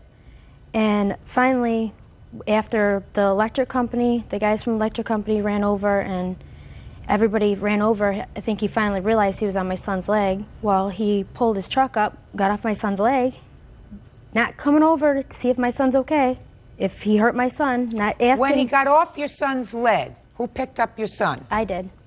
Then did you put him down on the ground? No. You didn't let him walk to see if he was okay? Oh, I picked him up, yeah, and he couldn't even stand on his leg. His leg was like that swollen. I then immediately took him to the emergency room. Why weren't you watching him more carefully? I was watching him. No, you weren't. He obviously wasn't watching where he's going because he knows kids that are in that parking lot every day. Listen to me, madam. You weren't watching him carefully enough.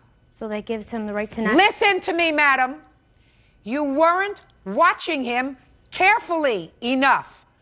How old was he? 2. And you're in a parking lot, is that right? In front of a parking lot. You're in a parking lot. Right. Now, I have 8 grandchildren, and I'm still have sufficient brain power to remember when my children were little. When my children were little and I had a 2-year-old, or when I'm walking around with one of my 2-year-old grandchildren in a parking lot, they hold my He did have my hand. He did have your hand? Yeah. And Oh, he let go of well my then, hand. shh, quiet. He did have your hand. Then is what you're telling me that when Mr. Conroy hit him and knocked him over, you were holding on to his hand? No. So you weren't holding his hand? No. Right. What I'm saying to you, madam, is when I'm in a parking lot with my 2-year-old grandchild, or I see my children walking with their children when we pull into a parking lot, we're going someplace, they run out, grab the hand, because they know they're not allowed to cross a street without holding somebody's hand. They're not allowed to be in a parking lot without holding somebody's hand. So Right, but you weren't holding his hand. I mean, if you drive a truck, don't you look in your mirrors to see if there's anybody behind you? I'm not saying that he's without fault. I'm saying to me, you seem to think it's all his fault, and it's not. Oh, I know it's not. You're the parent. It's primarily your fault. Now, should he have been watching where he was going? Absolutely. And should he have been more careful if he saw a lot of other people there? Absolutely. And sometimes there's a little child dart out so that even if you are careful, you could miss him? Absolutely. You're not supposed to miss him. That's your only job. Judge Judy continues in a moment. How am I to know if he was drunk? How am I to know you weren't drunk? Only a parent who might be drunk or under the influence of something would let a 2-year-old march around by himself in a parking lot. That's what you did. That's what you did. Real cases, real people. Judge Judy. Amy Magliazzo says her 2-year-old son Dylan was run over by Michael Conroy. Michael says the boy was running around in the parking lot of a bar. Your only job and his father's only job that day was to make sure that your 2-year-old was holding on to an adult's hand in a parking lot. Right? Right. Right. And if you weren't, so that you were acting irresponsibly as a parent, and if you're lucky enough to have gotten away with a warning from God that this is what can happen to you. You can lose your child if you're not more careful, because he wasn't hurt. Because he clearly walked out of here. He has sleeping problems. That's your problem! No, it's not. Well, whose is it? His? Yeah. No. Yeah. And I guarantee you, that's what a lawyer told you. Did you go to see a lawyer? Yeah. Now, what'd the lawyer tell you? Pretty much the same thing as what I'm telling you? That's why you're here. Where he says you have a child in a parking lot, you're supposed to hold their hand. Does that give him the right to not see It's not a matter of right. Don't you seem to get it? He's driving in a truck, and I'm not saying he's without blame. You walked in here saying to me it's all his fault. He ran over my child, he didn't care, he was callous, we kept knocking on the window. You think that this man had a predetermined position to knock your son over, a 2-year-old over, run him over, and when you were banging at the door to tell him to get off your son, that he said, hell with them, I'm just going to keep my truck on his legs? No, because how am I to know if he was drunk? How are you to know? I don't know. How am I to know you weren't drunk? Oh, well, I was Yeah, only drunk. a parent who might be drunk or under the influence of something would let a 2-year-old march around by himself in a parking lot. That's what you did. That's what you did. Now let me see the medical bills and let me see the report from the police. One of the medical bills was already paid. Good. By his That's what insurance you're supposed to company. do. Then I'll get to you, Mr. Conroy.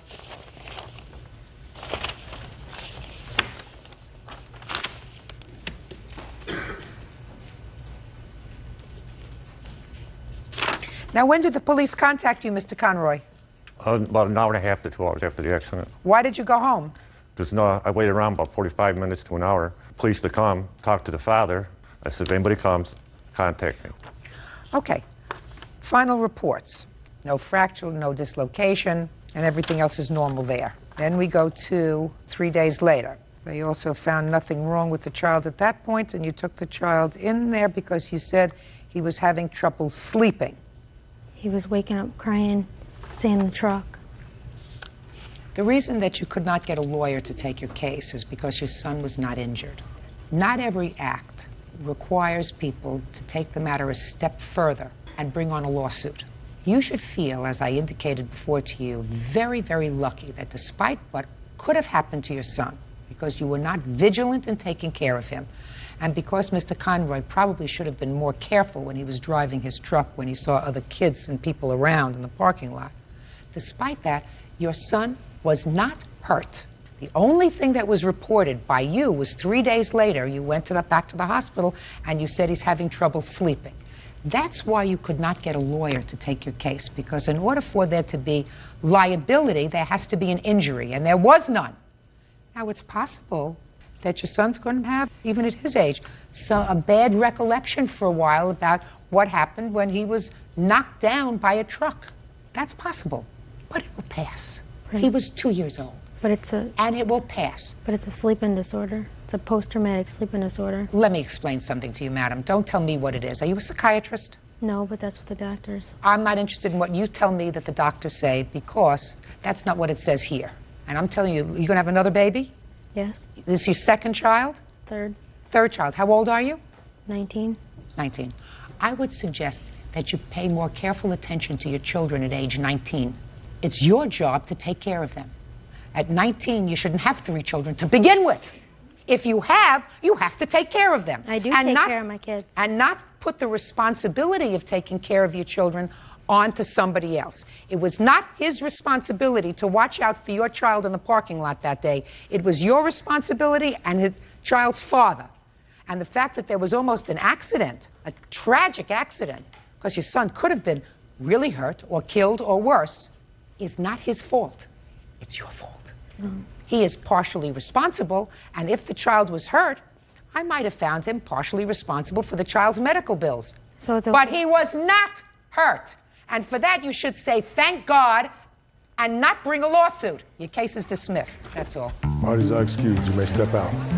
I screamed for him to get off my son's leg, and he just looked at me. When I did hear him, I did stop. That's why I didn't run over the child. And now the next case. All parties in the matter of Shrek versus Hagar. Step forward, please. 26-year-old employment specialist Catherine Schreck is suing her former lover, railroad conductor Brian Hager, for an unpaid loan to get back on his feet. Ms. Schreck, the defendant used to be your boyfriend. According to you, you made a loan to him in the amount of $1,000. Mr. Hager says that you did, in fact, give him $1,000. It was just that, a gift, not a loan. When was this $1,000 check, and it was a check, is that right? Yes, Your Honor. Given to Mr. Hager? The check was written on January 22nd, 2002, and it was cashed on January 24th, 2002. Tell me the circumstances of the check, Ms. Schreck. He That's was right, unemployed just a at the second. Tell time. me of the circumstances of the check. The check. Ms. Schreck. Mr. Hager was unemployed at the time, and he was also experiencing other financial hardships. And How long had you been dating him at the time? approximately 3 weeks. He had disclosed that his ex-girlfriend was possibly pregnant and that he was the father. At that point, I had determined that I did not want to further the relationship beyond a friendship. However, I felt bad for him at the situation that he was in at the time. He had expressed that he was waiting for his tax return to come in. Just a second. So if his ex-girlfriend thought she was pregnant, what did that have to do with money? He didn't need money for that. It was just added stress in his life. Who cares? I cared. He was my friend at the time. I felt bad. What were for you him. doing? I'm a facilitator for San Bernardino Jobs and Employment Services Department. I teach welfare recipients how to get jobs. Good. Oh, you should have taught him. What kind of work were you doing at the railroad, sir? I'm a conductor. And you were let go? No, ma'am. I was just laid off temporarily due to a slowdown. For how long? 6 months. And what did you do during that 6-month period? Things are hard everywhere, so I just I collected railroad unemployment, which How much? It's $1,000 a month. And where were you living? I own a home. And you have a mortgage? Yes, ma'am. What was the mortgage? Mortgage was $1,700. So you were really short. Where'd you get the other money from? Did you have savings? Yes, ma'am. I had money saved up in my bank account. Now, you tell her that you're having some financial difficulties, and so what did you do? So I offered to give him a loan. What did you say to him? What did he say to you? I said, my father just gave me $1,000 for Christmas. I just received my student financial aid. I don't need it at the time, but I will need it in several months. He said that he was expecting his tax return, and as soon as he got that, he would pay me back. Okay, so where were in the you? span of 2 months. Where were you when you had this conversation with him? At his home. Remember what date it was? Was it the 22nd of January? Yes, it was. That's not true, Your Honor. When she had given me the check, Tell me about why you would tell this lady that you're having any financial trouble anyway. Well, she could just tell that I was stressed. We were upstairs in my room, we were just talking, watching TV, and she just, she said, "What's the matter?" I said, "Well, I'm stressed out right now because, I'm having some financial problems with being laid off." She said, "Well, I got plenty of money. Why don't you just let me help you out?" And I said, No, it'll be okay. I'm going to be going back to work." We talked about it for a little bit longer, and once again, I said, "No, it'll be all right." And I went downstairs, got a drink of water. I was coming back upstairs. She met me halfway. She said, "I'm going to go home. I have to go to work in the morning." I left you a surprise upstairs in your room. And I went back upstairs to my room, and there was a check for $1,000. So what'd you do? I called her cell phone and said, "Why'd you leave me this money?" She said, "Because I care about you, and I want to see you be okay." She said, "Just consider it a gift." I don't know if she said that. Listen to me. Shh. Are you her mother?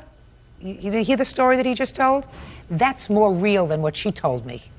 So you can laugh all you like. That's pretty much what happened, except just consider it a gift. That she didn't say. Don't go overboard, Mr. Hager. When you're ahead of the game, don't stretch the truth. The truth was pretty good for a while. Probably was a gift. I don't believe that you asked her for a loan, that there was a repayment schedule. I don't believe any of that. You have to understand that, Ms. Schreck.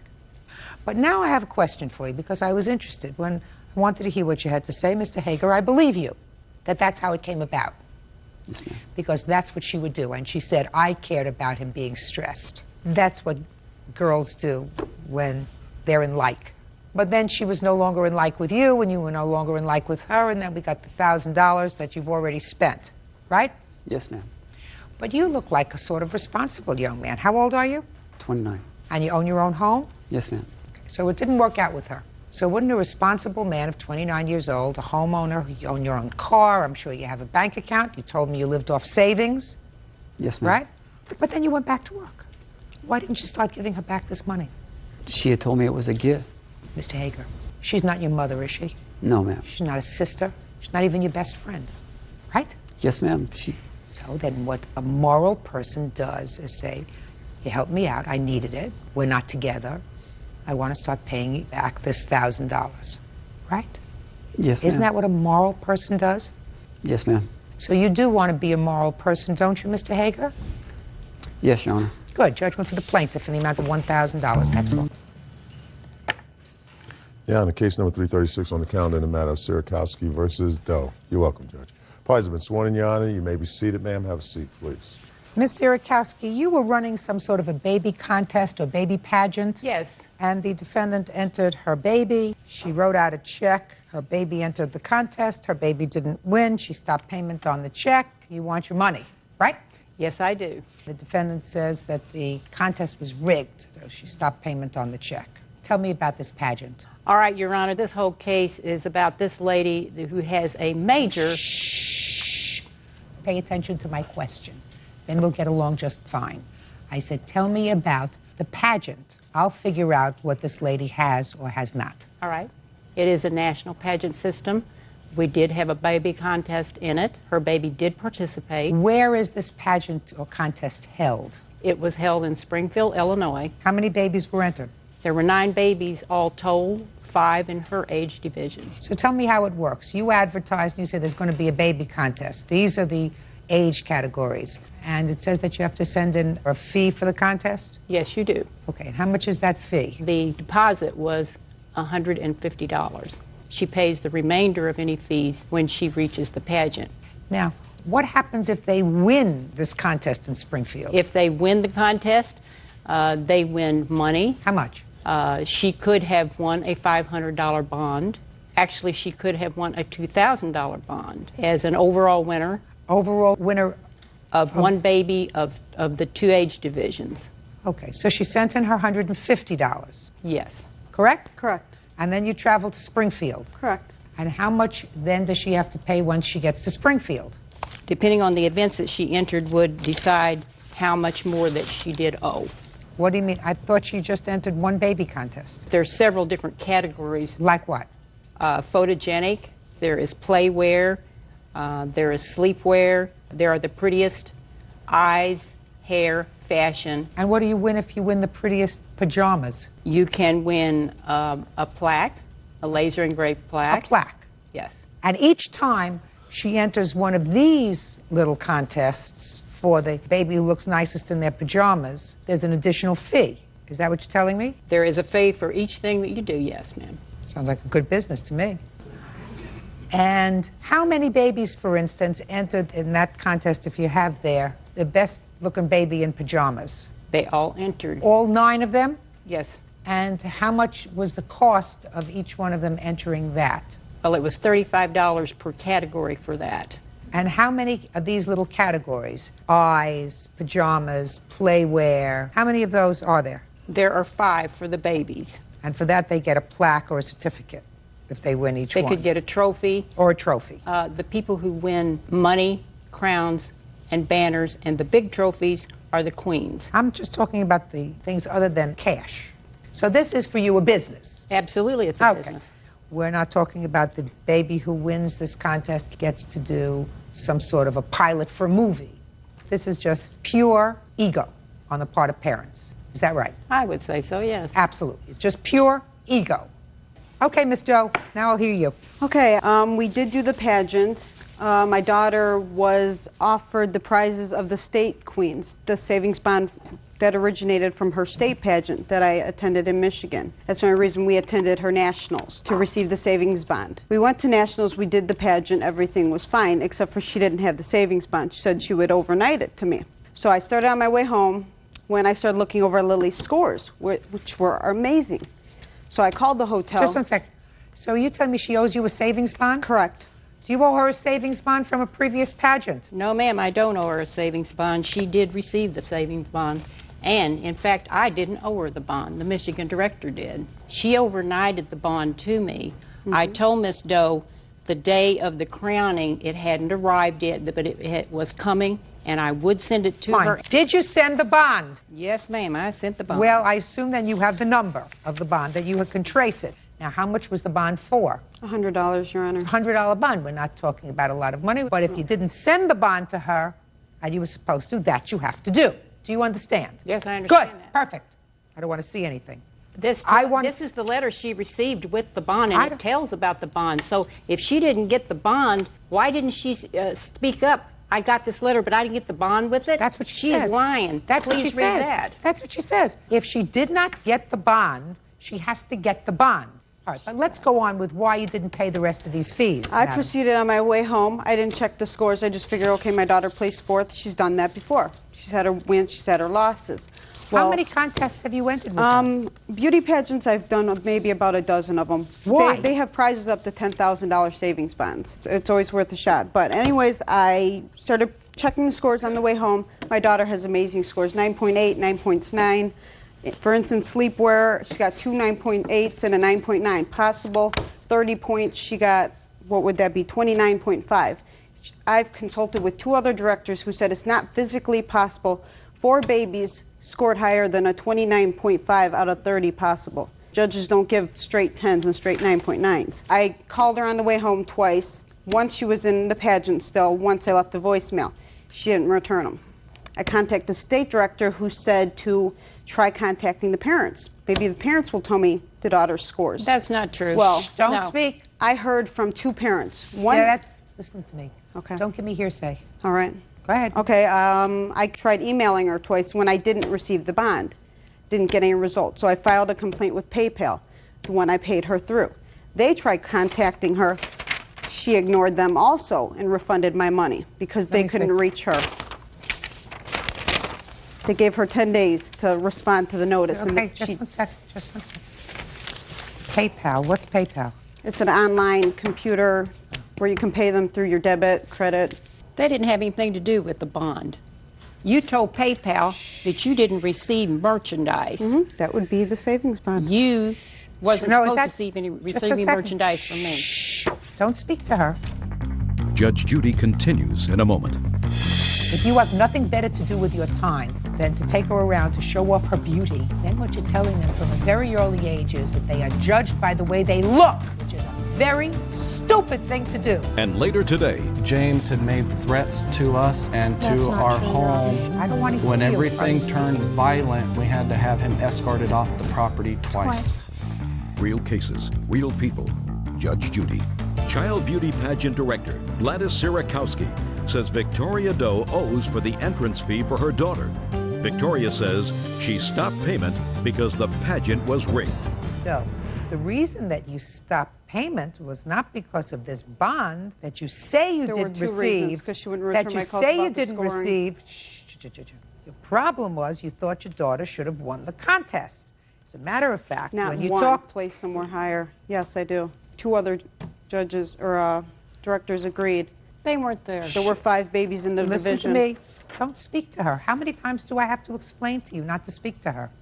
You say in your answer that you believe the pageant was rigged. That's why you didn't pay her. It had nothing to do with the bond. That's not true. Well, I that's had what you 2 say in your reasons. answer, madam. And that's the only reason that this PayPal would not pay. If you had said to them, I entered my daughter in a contest and I think the contest was rigged and I want to stop paying, they would say, that's not a reason to stop.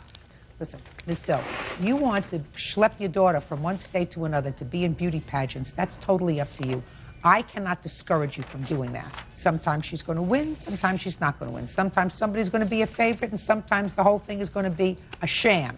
If you have nothing better to do with your time than to take her around to show off her beauty, that's a very sad. How old is she? 2. I would say at 2 you should be sitting home reading books to her, not schlepping her around from one beauty pageant to another. If you don't understand by now that this lady is in business to make money. I understand that, Your Honor, but it's Just a also her job to Listen to me. consult with parents. Listen to no, it You isn't. can't take the money. No, it isn't. You got to pay the money. You don't like this contest? Don't enter it again. You think without witnesses I'm going to find that this contest was rigged? It's not going to happen. I want to tell you something. Very, very good expression. Beauty fades, dumb is forever. What you're supposed to do if you have a daughter is to try to teach her that her mind is more important than her face. And I know that this isn't very good for the plaintiff's business, but if everybody out there would try to understand that what's in here is much more important long-term than what's here, and that usually children do not thrive from being schlepped from one place to another and primped and made up, dressed up, because then what you're telling them from a very early age is that they are judged by the way they look, which is a very stupid thing to do. Stupidity here does not get rewarded. She's entitled to her money, $321. Goodbye. Parties are excused. You may step out. I'm very happy to be getting the money back that's owed to me. If they weren't going to award my daughter properly, then I deserve the refund. But I'm not happy with the picture painted of pageants and my business. Everybody has their own opinions. She's got a big case of sour grapes. Hello दोस्तों, ये एक लड़का है, इसमें हम colour करेंगे। तो देखिएगा हम कलर कैसे करते हैं। वीडियो पसंद आए लाइक करें, शेयर करें, कमेंट करें। इसमें करते हैं हम आसमानी कलर।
गाइस हमारा कलर कंप्लीट हो गया है। आपको कैसा लग रहा है हमें कमेंट करके ज़रूर बताएं।